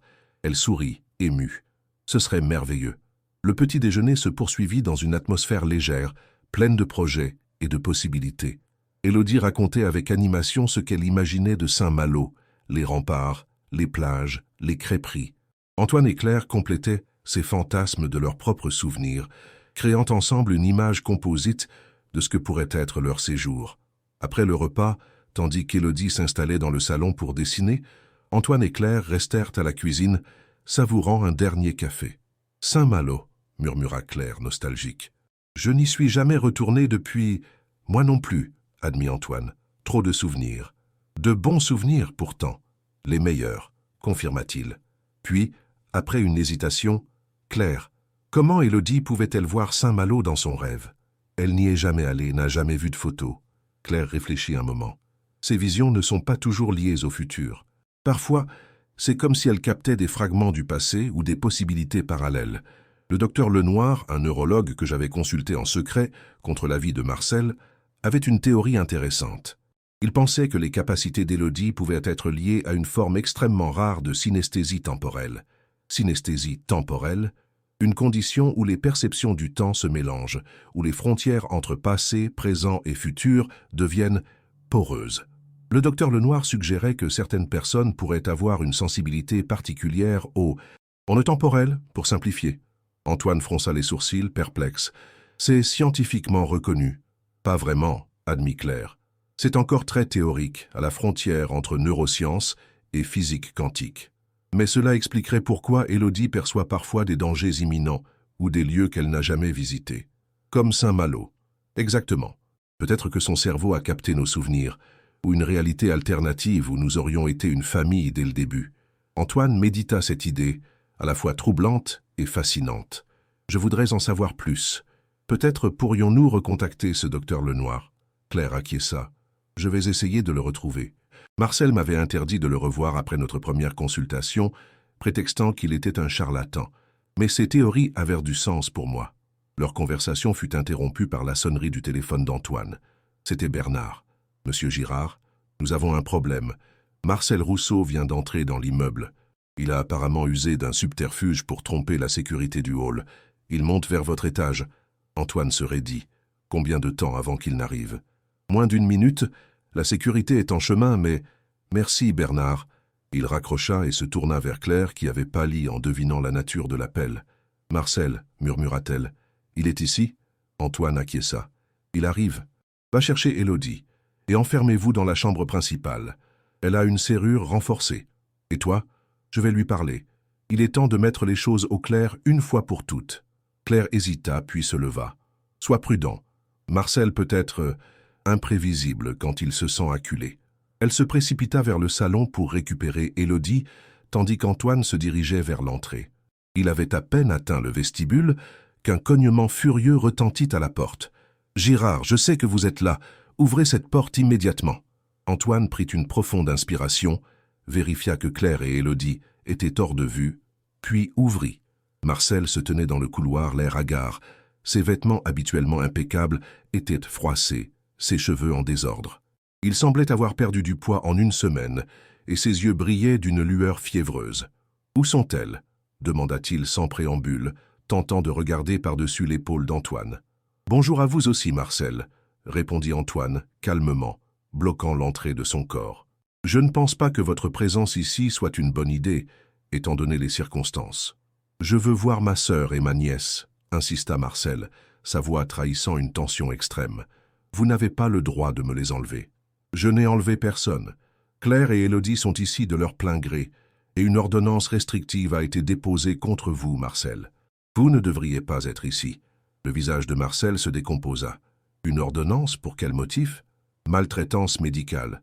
Pour commencer, » répondit Antoine, sa voix se durcissant malgré lui. « Les médecins ont été très clairs sur l'état de Claire et les conséquences de votre gestion de son traitement. » Marcel pâlit davantage. « C'est ridicule.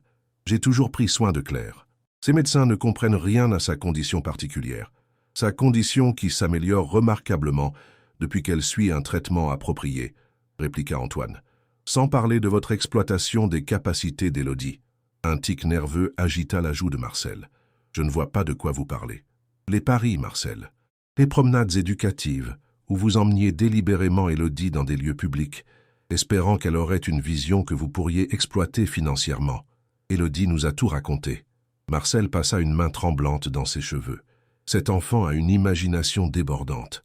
Vous ne pouvez pas croire tout ce qu'elle raconte. Au contraire, je crois chaque mot qu'elle dit. Tout comme je crois que vous avez orchestré ma séparation d'avec Claire il y a 12 ans, que vous avez intercepté ses lettres, et que vous avez délibérément maintenu ma fille loin de moi pendant toute sa vie. Un silence tendu suivit ces accusations. Marcel semblait chercher désespérément une échappatoire, une réplique qui pourrait renverser la situation en sa faveur. « Vous ne comprenez pas, dit-il finalement, sa voix presque suppliante. Claire a besoin de moi. Elle a toujours eu besoin de moi. Depuis la mort de nos parents, je suis tout ce qu'elle a. C'est faux, Marcel. Claire est une femme forte et indépendante. Elle n'a pas besoin d'un gardien mais d'un soutien, d'une famille. Quelque chose que vous avez activement empêché. » Marcel secoua la tête, comme refusant d'entendre ces vérités. « Vous l'abandonnerez à nouveau, dit-il avec une certitude désespérée. Quand les choses deviendront difficiles, quand sa maladie s'aggravera, quand Élodie deviendra trop complexe à gérer, vous fuirez comme tous les autres. » Antoine comprit soudain la profondeur de la peur de Marcel. Cet homme n'était pas seulement possessif ou contrôlant, il était terrifié. Terrifié de perdre les seules personnes qui donnaient un sens à sa vie, terrifié de se retrouver seul. « Je ne partirai pas, Marcel, » dit-il doucement, adoucissant son ton. « J'aime Claire, je l'ai toujours aimée, et Élodie est ma fille, une fille dont j'ai été privé pendant 10 ans. Rien ne pourrait me faire renoncer à elle maintenant. » Marcel le fixa cherchant une faille, un mensonge dans ses paroles.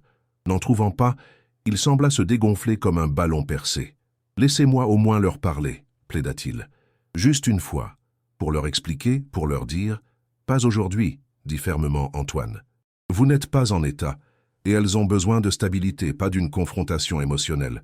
Mais si vous acceptez de consulter un professionnel, si vous démontrez une réelle volonté de changer votre comportement, alors peut-être, dans quelque temps, » il laissa sa phrase en suspens, offrant une lueur d'espoir conditionnel. Marcel le regarda longuement, puis hocha lentement la tête. « Dites-leur que je suis désolé, » murmura-t-il finalement, « que je ne voulais pas, que je pensais faire ce qui était le mieux. Je leur dirai, » promit Antoine. Des pas se firent entendre dans le couloir, la sécurité de l'immeuble qui arrivait enfin. Marcel jeta un regard en arrière, puis se redressa, retrouvant une parcelle de sa dignité. « Au revoir, Gérard. Prenez soin d'elle. » Sur ces mots, il tourna les talons et s'éloigna, croisant les agents de sécurité qui s'écartèrent prudemment sur son passage. Antoine le regarda disparaître dans l'ascenseur, un mélange de soulagement et de pitié l'envahissant. Il referma la porte et se dirigea vers la chambre principale. Claire et Élodie attendaient, tendues, assises sur le grand lit. « Il est parti, » annonça-t-il doucement. « Tout va bien. » Claire se leva immédiatement et vint vers lui. « Qu'a-t-il dit? Était-il violent? » « Non, » la rassura Antoine, « plutôt perdu. Je pense qu'il commence à réaliser ce qu'il a fait. Il m'a demandé de vous dire qu'il était désolé. » Élodie, toujours assise sur le lit, observait la scène avec ses grands yeux perspicaces. « Il ne reviendra plus, » dit-elle avec assurance. Antoine et Claire se tournèrent vers elle, surpris. « Tu en es certaine ?» demanda Claire. Élodie acquiesça. « Je l'ai vu, pas clairement, mais il va partir loin, réfléchir, peut-être changer. » Antoine s'approcha et s'assit à côté d'elle. « Est-ce une de tes visions ?»« Oui, » confirma-t-elle, « mais différente, comme mon rêve de Saint-Malo.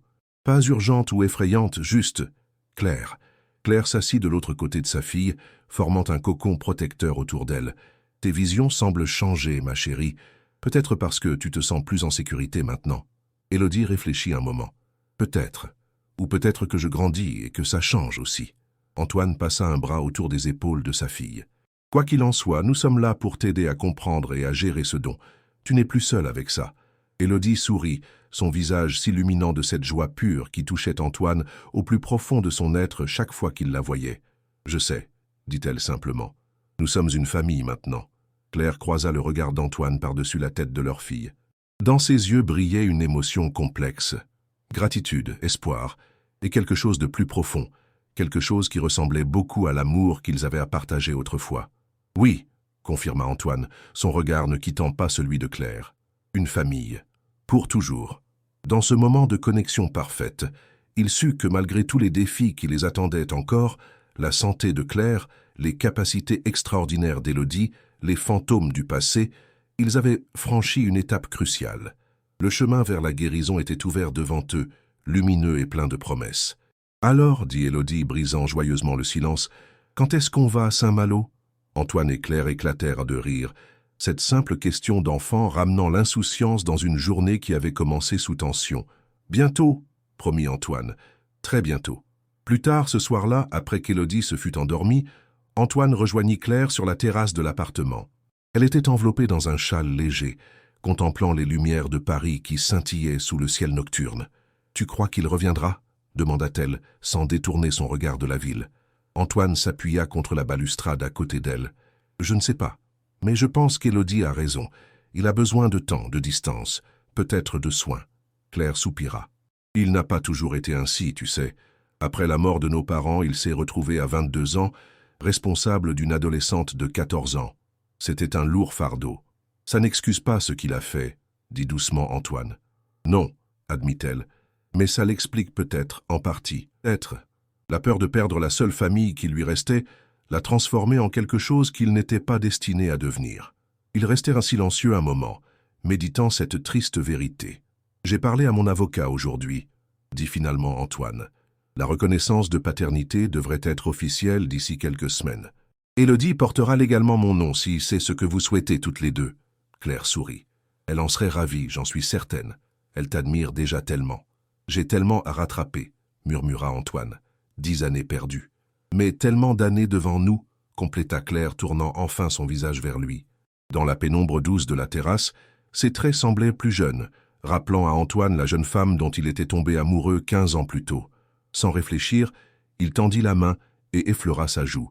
Elle ne se déroba pas, penchant légèrement son visage contre sa paume. « Claire, murmura-t-il, je sais que c'est peut-être trop tôt que nous avons tous les deux changé, que les circonstances sont compliquées, mais je veux que tu saches que mes sentiments pour toi n'ont jamais vraiment disparu. Ils étaient juste en sommeil. » Elle le regarda intensément, ses yeux reflétant les lumières de la ville. « Les miens non plus, avoua-t-elle doucement.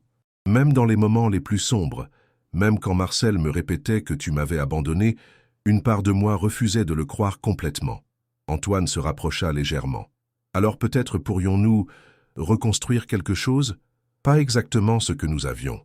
Nous ne sommes plus ces jeunes gens insouciants, mais quelque chose de nouveau, de plus solide, nourri par tout ce que nous avons vécu. » Claire sourit, une lueur espiègle traversant son regard. « Est-ce une proposition, monsieur Girard?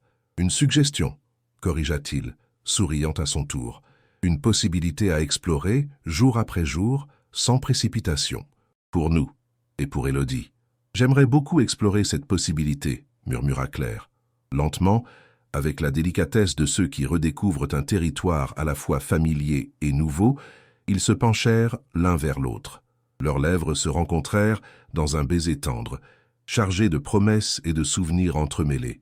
Au-dessus d'eux, les étoiles brillaient dans le ciel parisien, témoins silencieux d'un nouveau départ, d'une famille qui se reconstruisait pièce par pièce, défiant le temps et les obstacles qui avaient tenté de la briser. Chapitre 6. Liens renforcés. L'été s'installait doucement sur Paris, transformant la ville en une mosaïque de couleurs vives et de parfums enivrants.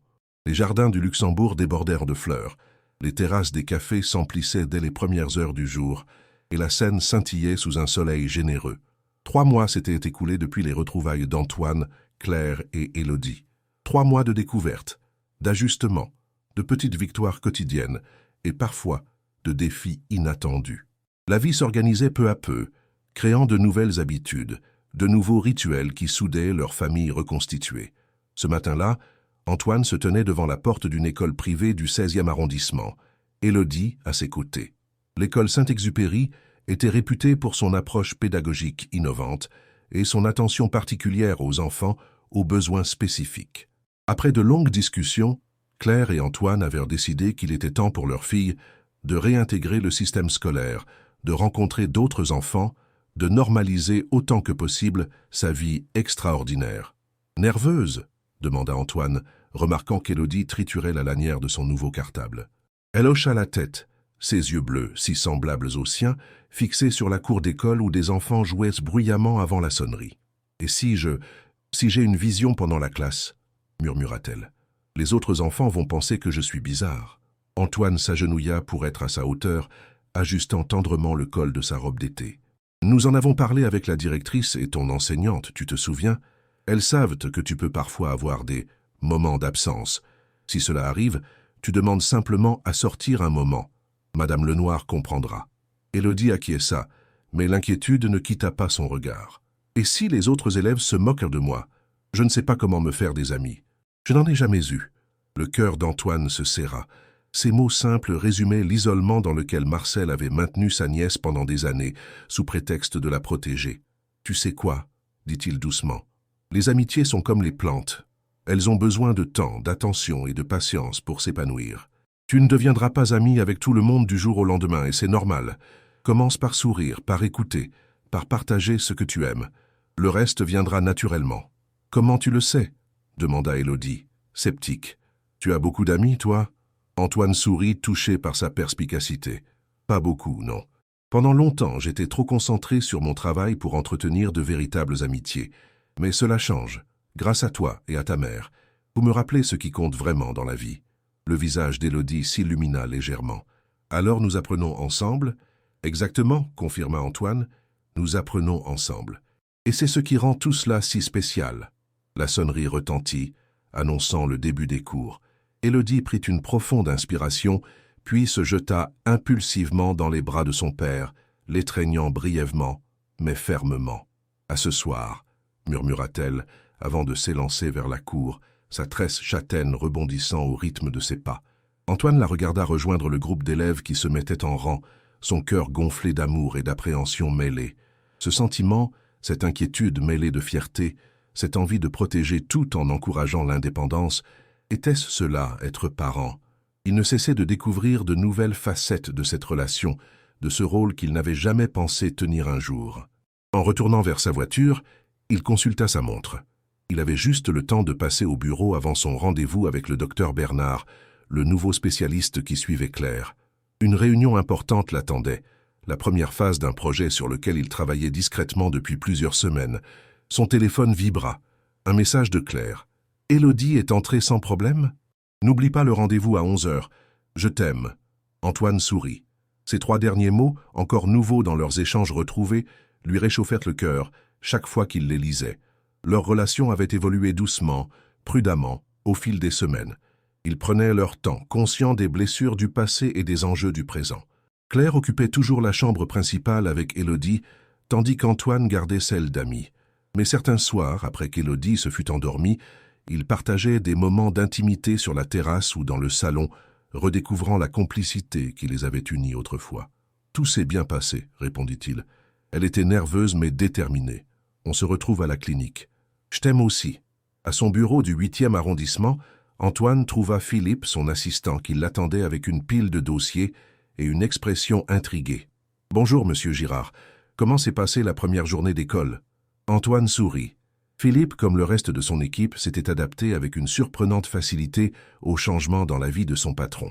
Après la stupeur initiale d'apprendre qu'Antoine Girard, célibataire endurci et workaholic notoire, avait soudainement une fille de 10 ans et une relation ravivée avec son ancien amour, l'équipe avait fait preuve d'un soutien discret mais sincère. « Aussi bien que possible », répondit Antoine en acceptant la tasse de café que lui tendait Philippe. « Les prochains jours nous diront si l'adaptation se passe bien. » « J'ai préparé les documents pour la réunion avec les architectes, » poursuivit Philippe, « et j'ai confirmé votre rendez-vous avec Maître Dufresne pour la semaine prochaine. Les derniers papiers concernant la reconnaissance de paternité devraient être prêts à signer. »« Parfait. Avez-vous des nouvelles concernant la propriété à Saint-Malo » Philippe hocha la tête. « L'agent immobilier a envoyé les photos et les plans, comme vous l'aviez demandé. Tout est sur votre bureau. Le propriétaire est ouvert à une visite ce week-end si cela vous convient. Réservez-la. » décida Antoine. Nous pourrions en faire une surprise pour Claire et Élodie. 3 heures plus tard, Antoine franchissait les portes de la clinique du docteur Bernard dans le 15e arrondissement. Située dans un bâtiment moderne aux lignes épurées, la clinique spécialisée dans les maladies auto-immunes était à la pointe de la recherche médicale européenne. Claire l'attendait dans la salle d'attente, feuilletant distraitement un magazine. En le voyant, elle sourit et se leva pour l'accueillir, déposant un léger baiser sur ses lèvres. « Comment était ta matinée ?» demanda-t-elle. « Productive, » répondit-il en prenant sa main. « Et toi, comment te sens-tu aujourd'hui ?» Le visage de Claire s'était transformé au cours de ces 3 mois. Les traces de fatigue et de maladie s'étaient estompées, laissant place à une vitalité nouvelle.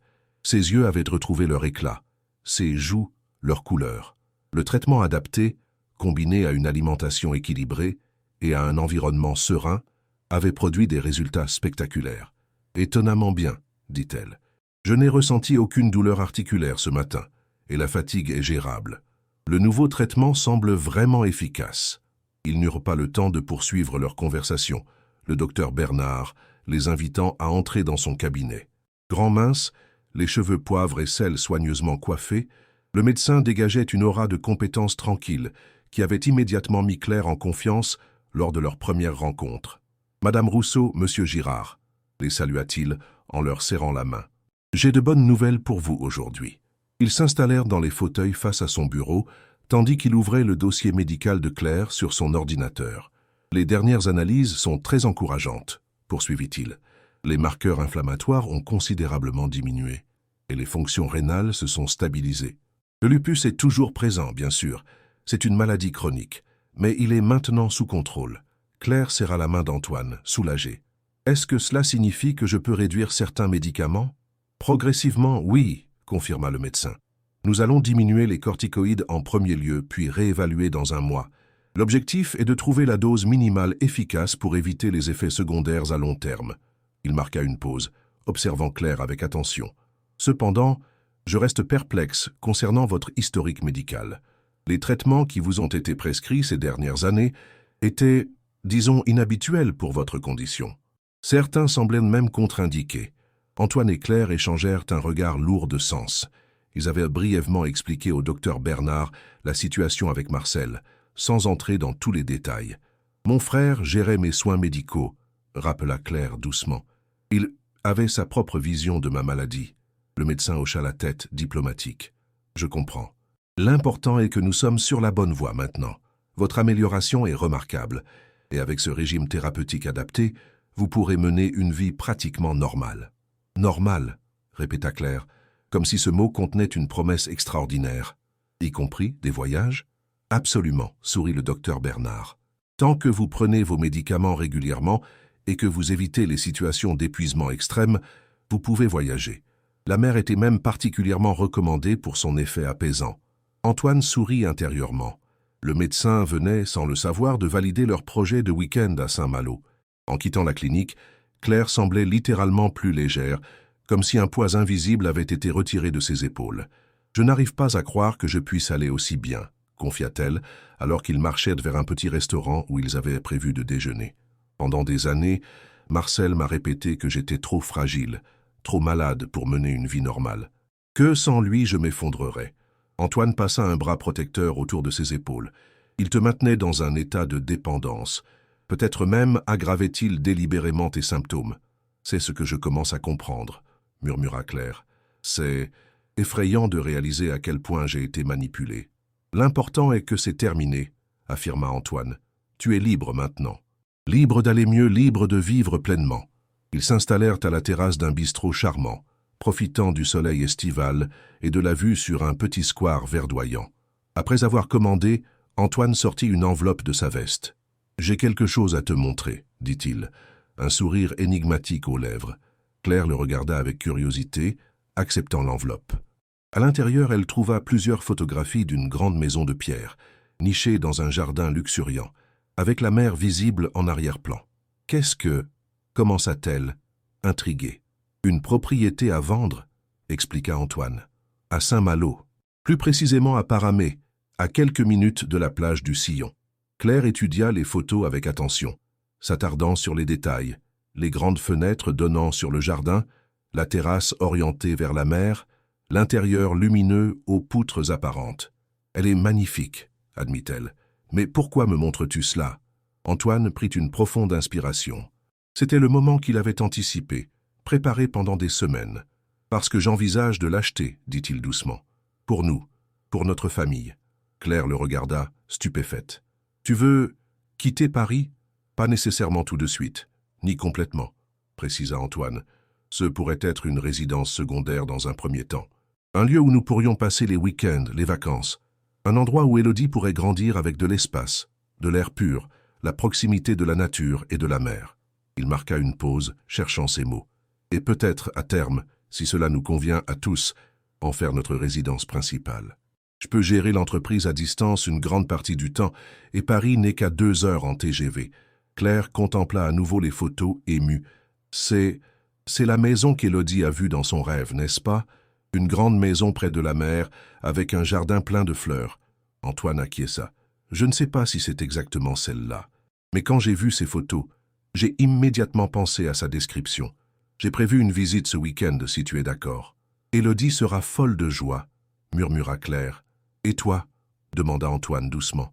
Qu'en penses-tu? Saint-Malo, cela représente beaucoup pour nous. Notre histoire a commencé là-bas, d'une certaine façon. Claire leva les yeux vers lui, des larmes d'émotion brillant dans son regard. C'est comme si nous bouclions la boucle, comme si toutes ces années perdues trouvaient enfin un sens, nous ramenant là où tout a commencé, mais différemment. Plus riche, plus fort. Elle tendit la main par-dessus la table, entrelaçant ses doigts aux siens. J'adorerais visiter cette maison avec toi ce week-end. Et, si elle est aussi parfaite qu'elle en a l'air, pourquoi pas? Un nouveau départ dans un lieu chargé de souvenirs heureux. Antoine porta sa main à ses lèvres, y déposant un baiser tendre. J'ai tellement tardé à te retrouver. Je ne veux plus perdre un seul jour. Le serveur arriva avec leur plat, interrompant ce moment d'intimité. Ils déjeunèrent en discutant des détails pratiques. L'école d'Élodie à Saint-Malo, les soins médicaux pour Claire, les navettes entre Paris et la côte bretonne pour Antoine. Chaque obstacle potentiel semblait surmontable. Chaque ajustement nécessaire, une aventure à partager. Après le déjeuner, ils se séparèrent brièvement. Claire pour une séance de physiothérapie, Antoine pour récupérer Élodie à l'école. Ils avaient convenu de se retrouver à l'appartement en fin d'après-midi. Antoine arriva devant l'école Saint-Exupéry avec une légère avance, rejoignant les autres parents qui attendèrent la sortie des classes. Il se sentait encore étrangement novice dans ce rôle, observant discrètement les autres pour s'assurer de suivre les codes implicites de cette communauté dont il faisait désormais partie. La sonnerie retentit, et bientôt les élèves commencèrent à sortir par petits groupes. Antoine scrutait la foule, cherchant la silhouette familière d'Élodie. Lorsqu'il l'aperçut enfin, son cœur fit un bond de surprise. Elle n'était pas seule. Elle marchait en compagnie de 2 autres filles de son âge, toutes 3 plongées dans une conversation animée, riant de bon cœur. En voyant son père, Élodie lui fit un grand signe de la main, dit rapidement au revoir à ses nouvelles amies, et courut vers lui. « Papa !» s'exclama-t-elle, le mot encore nouveau et merveilleux à ses oreilles. « Tu ne devineras jamais !» Antoine s'agenouilla pour l'accueillir, recevant son étreinte enthousiaste. « Quoi donc, ma puce? J'ai été choisie pour le projet spécial de science, annonça-t-elle fièrement. On va créer un garage du futur, une maquette qui montre comment les voitures de demain seront écologiques. Madame Lenoir a dit que mes idées étaient très originales. C'est fantastique, la félicita Antoine, sincèrement heureux de la voir si enthousiaste. Et je vois que tu t'es déjà fait des amis? Élodie hocha vigoureusement la tête. Léa et Zoé, elles sont jumelles, mais pas identiques. Elles sont super gentilles et adorent les sciences comme moi. Et tu sais quoi? Elles ne m'ont même pas trouvé bizarre quand j'ai parlé des énergies alternatives. Antoine sourit, ému par sa joie simple et sincère. Je te l'avais dit, non? Les amitiés se forment naturellement quand on partage ses passions. Ils marchèrent main dans la main jusqu'à la voiture, Élodie babillant sans interruption sur sa première journée, les enseignants, les autres élèves, la cantine, la bibliothèque impressionnante. Antoine l'écoutait attentivement, savourant ce moment de normalité, cette parentalité ordinaire qui lui avait été refusée pendant 10 ans. « Et maman ?» demanda soudain Élodie. « Comment s'est passé son rendez-vous médical ?»« Très bien », la rassura Antoine. « Le docteur est très content de ses progrès, elle nous attend à la maison. »« Super !» s'exclama Élodie. Puis, après un moment de réflexion, « Papa, je peux te demander quelque chose ?»« Bien sûr, ma chérie. Est-ce que tu vas épouser maman ?» La question, posée avec la franchise désarmante propre aux enfants, prit Antoine au dépourvu.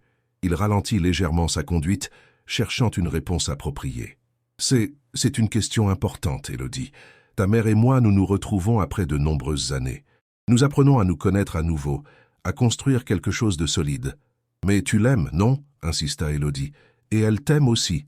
Je le vois dans vos yeux quand vous vous regardez. » Antoine sourit malgré lui.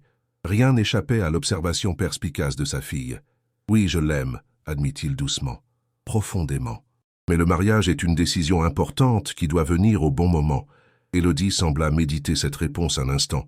« Dans mon rêve de Saint-Malo, dit-elle finalement, vous portiez tous les deux des alliances, des anneaux dorés qui brillaient au soleil. » Antoine sentit son cœur s'accélérer. Les rêves d'Élodie s'étaient souvent révélés prémonitoires. « Vraiment ?» dit-il, essayant de garder un ton léger. « Et ce rêve te plaisait ?»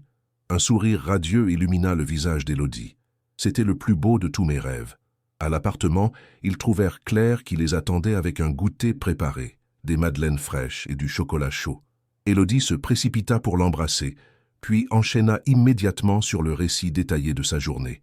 Claire l'écoutait avec attention, croisant parfois le regard d'Antoine par-dessus la tête de leur fille, un sourire complice aux lèvres.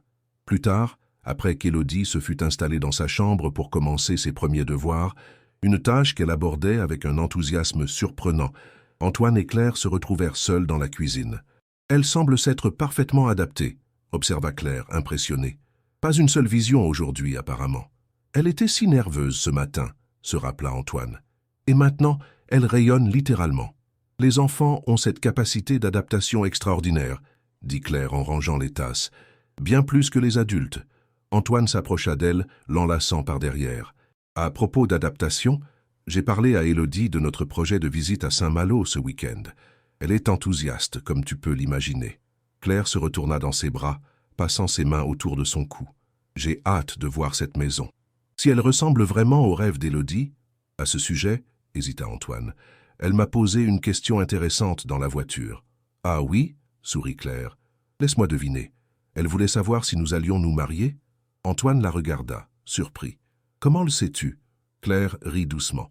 Elle me pose la même question depuis des semaines. Notre fille n'est pas très subtile dans ses manœuvres. Notre fille, répéta Antoine, savourant ces mots. Ça sonne tellement juste. Ils restèrent ainsi un moment, enlacés dans la cuisine, baignés de la lumière dorée du soleil couchant. Antoine ressentait une paix profonde, une certitude tranquille qu'il était exactement là où il devait être, avec les personnes qui donnaient un sens à sa vie. « Sais-tu ce qu'Élodie m'a dit d'autre ?» murmura-t-il contre les cheveux de Claire. « Que dans son rêve de Saint-Malo, nous portions des alliances. » Claire s'écarta légèrement pour le regarder, une lueur taquine dans les yeux. « Est-ce ta façon de me faire une proposition, Antoine Girard ?»« Peut-être, » admit-il avec un sourire. « Ou peut-être que j'explore simplement les possibilités.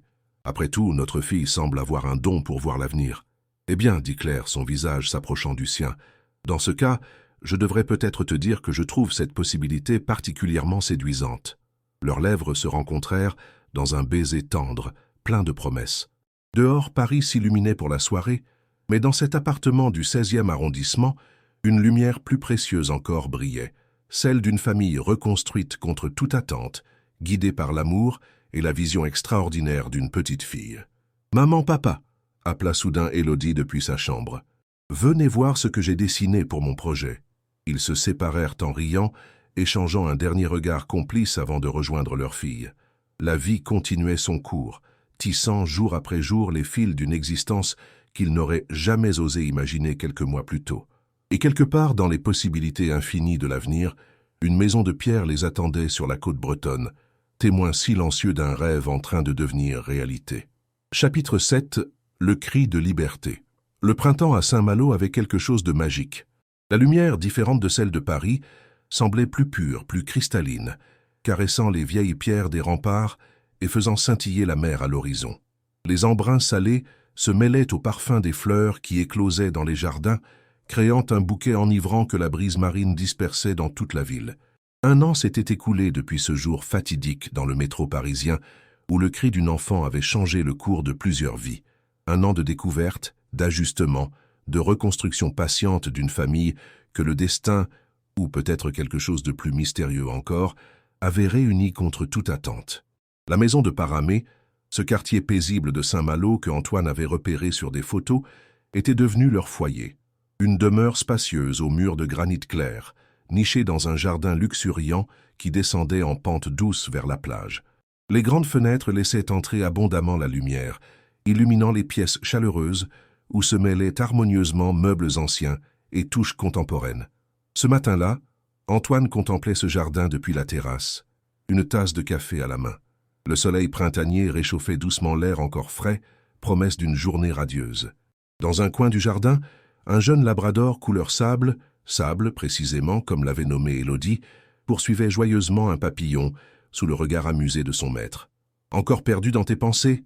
demanda une voix douce derrière lui. Claire s'approcha, vêtue d'une robe légère qui soulignait sa silhouette retrouvée.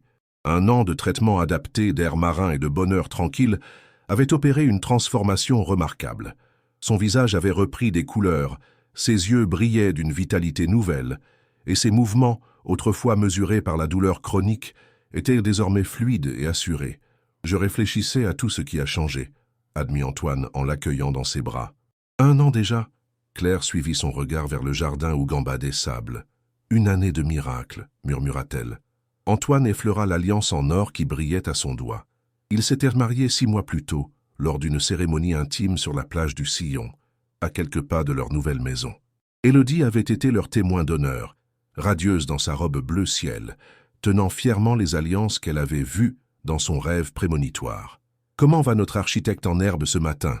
demanda Antoine. « Toujours enfermé dans le garage ?» Claire sourit. Elle a à peine touché à son petit déjeuner. Elle dit qu'elle doit absolument terminer aujourd'hui si elle veut être prête pour l'exposition de demain. Le garage du futur était devenu bien plus qu'un simple projet scolaire pour Élodie.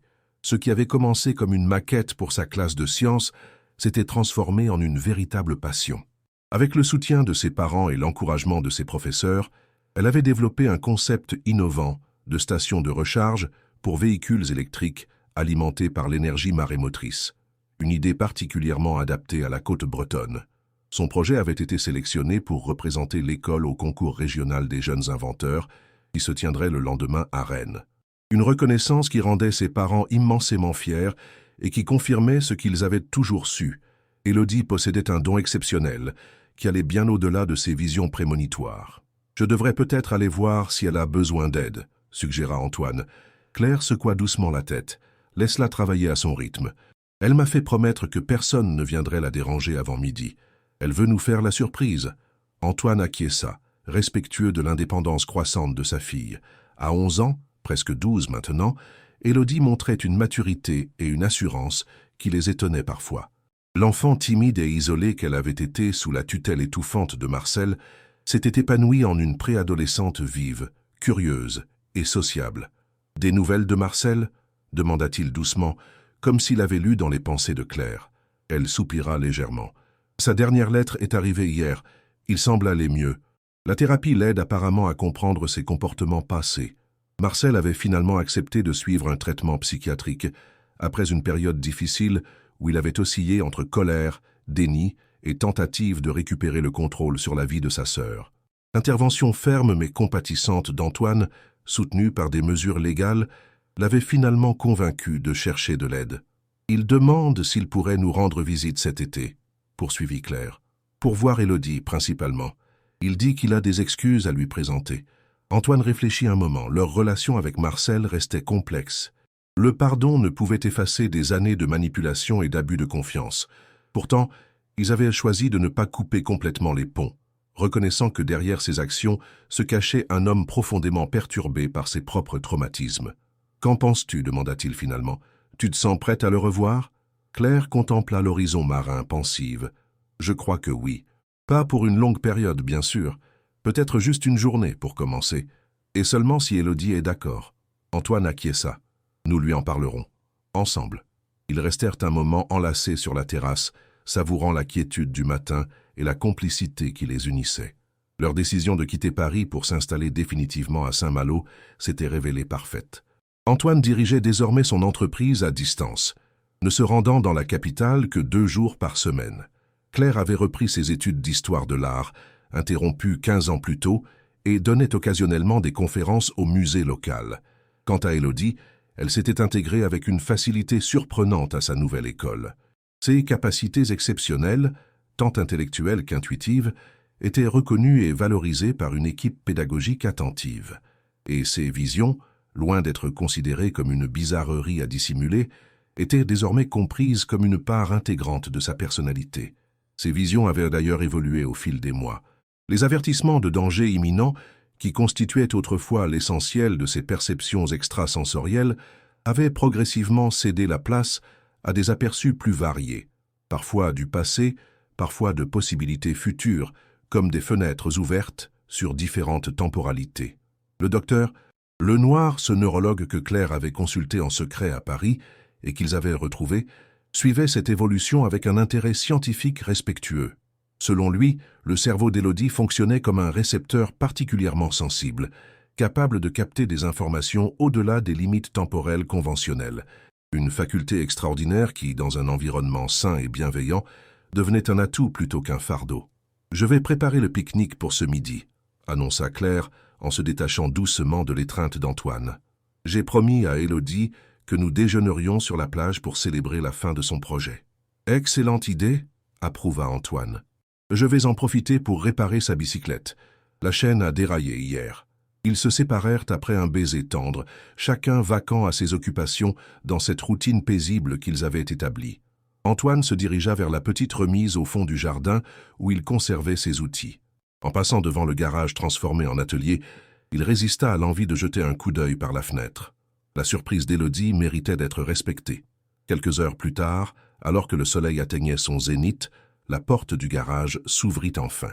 Élodie en sortit, les joues rosies par l'effort et l'excitation, une tache de peinture bleue sur le front et un sourire triomphant aux lèvres. « C'est fini », annonça-t-elle fièrement. « Venez voir. » Antoine et Claire, qui attendaient patiemment ce moment, la suivirent dans le garage. Au centre de la pièce trônait une maquette impressionnante. Une station de recharge futuriste nichée dans un environnement côtier miniature. Des panneaux solaires et des turbines marémotrices alimentaient le système, tandis que de minuscules voitures électriques circulaient sur un réseau routier innovant. « C'est magnifique, ma chérie !» s'émerveilla Claire, observant les détails minutieux de la création. « Tu as fait tout ça toute seule ?» demanda Antoine, sincèrement impressionné par la complexité du travail. Élodie hocha vigoureusement la tête. « J'ai utilisé le petit moteur électrique que tu m'as donné pour faire tourner les turbines. Et regarde, quand on les active, les lumières des bornes de recharge s'allument. » Elle appuya sur un interrupteur et effectivement, de minuscules LED s'illuminèrent sur les bornes, tandis que les turbines se mettaient à tourner lentement. « Le professeur Moreau dit que mon concept pourrait vraiment fonctionner à grande échelle, » poursuivit-elle avec enthousiasme. « Pas exactement comme ça, bien sûr, mais le principe de base est solide. » Antoine s'agenouilla pour examiner la maquette de plus près, notant les solutions ingénieuses qu'Élodie avait trouvées pour résoudre des problèmes techniques complexes. Sa fille avait non seulement hérité de son intérêt pour l'innovation, mais aussi de la créativité artistique de Claire. Une combinaison prometteuse. « Ah, tu vas remporter ce concours haut la main », prédit-il avec un clin d'œil complice. « Ce n'est pas le plus important », répondit Élodie avec une sagesse surprenante. « Ce qui compte, c'est que mon idée puisse peut-être aider à protéger l'environnement. Et puis, j'ai appris tellement de choses en travaillant sur ce projet. » Claire échangea un regard ému avec Antoine. Cette générosité d'esprit, cette préoccupation pour le bien commun qui dépassait l'ambition personnelle, c'était peut-être le plus beau des dons d'Élodie. « Et maintenant », dit Claire en consultant sa montre, « je crois qu'il est temps de célébrer cette réussite avec notre pique-nique sur la plage. Tout est prêt dans le panier. »« Super !» s'exclama Élodie. « Je vais juste me laver les mains et changer de t-shirt. Celui-ci est couvert de colle. » Elle fila vers la maison, légère et pleine d'énergie. Sable, qui somnolait sous un arbre, se réveilla immédiatement pour la suivre, aboyant joyeusement. « Elle est extraordinaire », murmura Antoine, contemplant la maquette une dernière fois avant d'éteindre les lumières du garage. « Elle tient de son père », répondit Claire avec un sourire taquin. « Et de sa mère », compléta Antoine en l'enlaçant tendrement. Une demi-heure plus tard, la petite famille descendait le sentier qui menait directement de leur jardin à la plage. C'était l'un des nombreux charmes de leur propriété. Cet accès privilégié à une petite crique, protégée des regards, où le sable doré rencontrait l'eau turquoise de la Manche. En ce jour de semaine printanier, ils avaient l'endroit pour eux seuls. Élodie courait devant, suivie de Sable qui bondissait joyeusement autour d'elle. Elle portait une robe légère qui flottait dans la brise marine, et ses cheveux, plus longs maintenant, étaient noués en une tresse lâche qui dansait dans son dos. Antoine et Claire suivaient à distance, main dans la main, le panier de pique-nique et une couverture sous le bras. Ils observèrent leur fille avec ce mélange d'amour et d'émerveillement qui ne les quittait jamais, même après une année de vie commune. « Te souviens-tu, dit soudain Claire, de cette première nuit à l'hôpital, Quand tu m'as demandé si j'avais essayé de te contacter après notre rupture, Antoine acquiesça, surpris par cette évocation du passé. Bien sûr. Tu m'as parlé des lettres que Marcel avait interceptées. Il y a quelque chose que je ne t'ai pas dit alors, poursuivit-elle doucement. Quelque chose que je gardais pour moi, par peur peut-être, ou par pudeur. Elle s'arrêta un instant, contemplant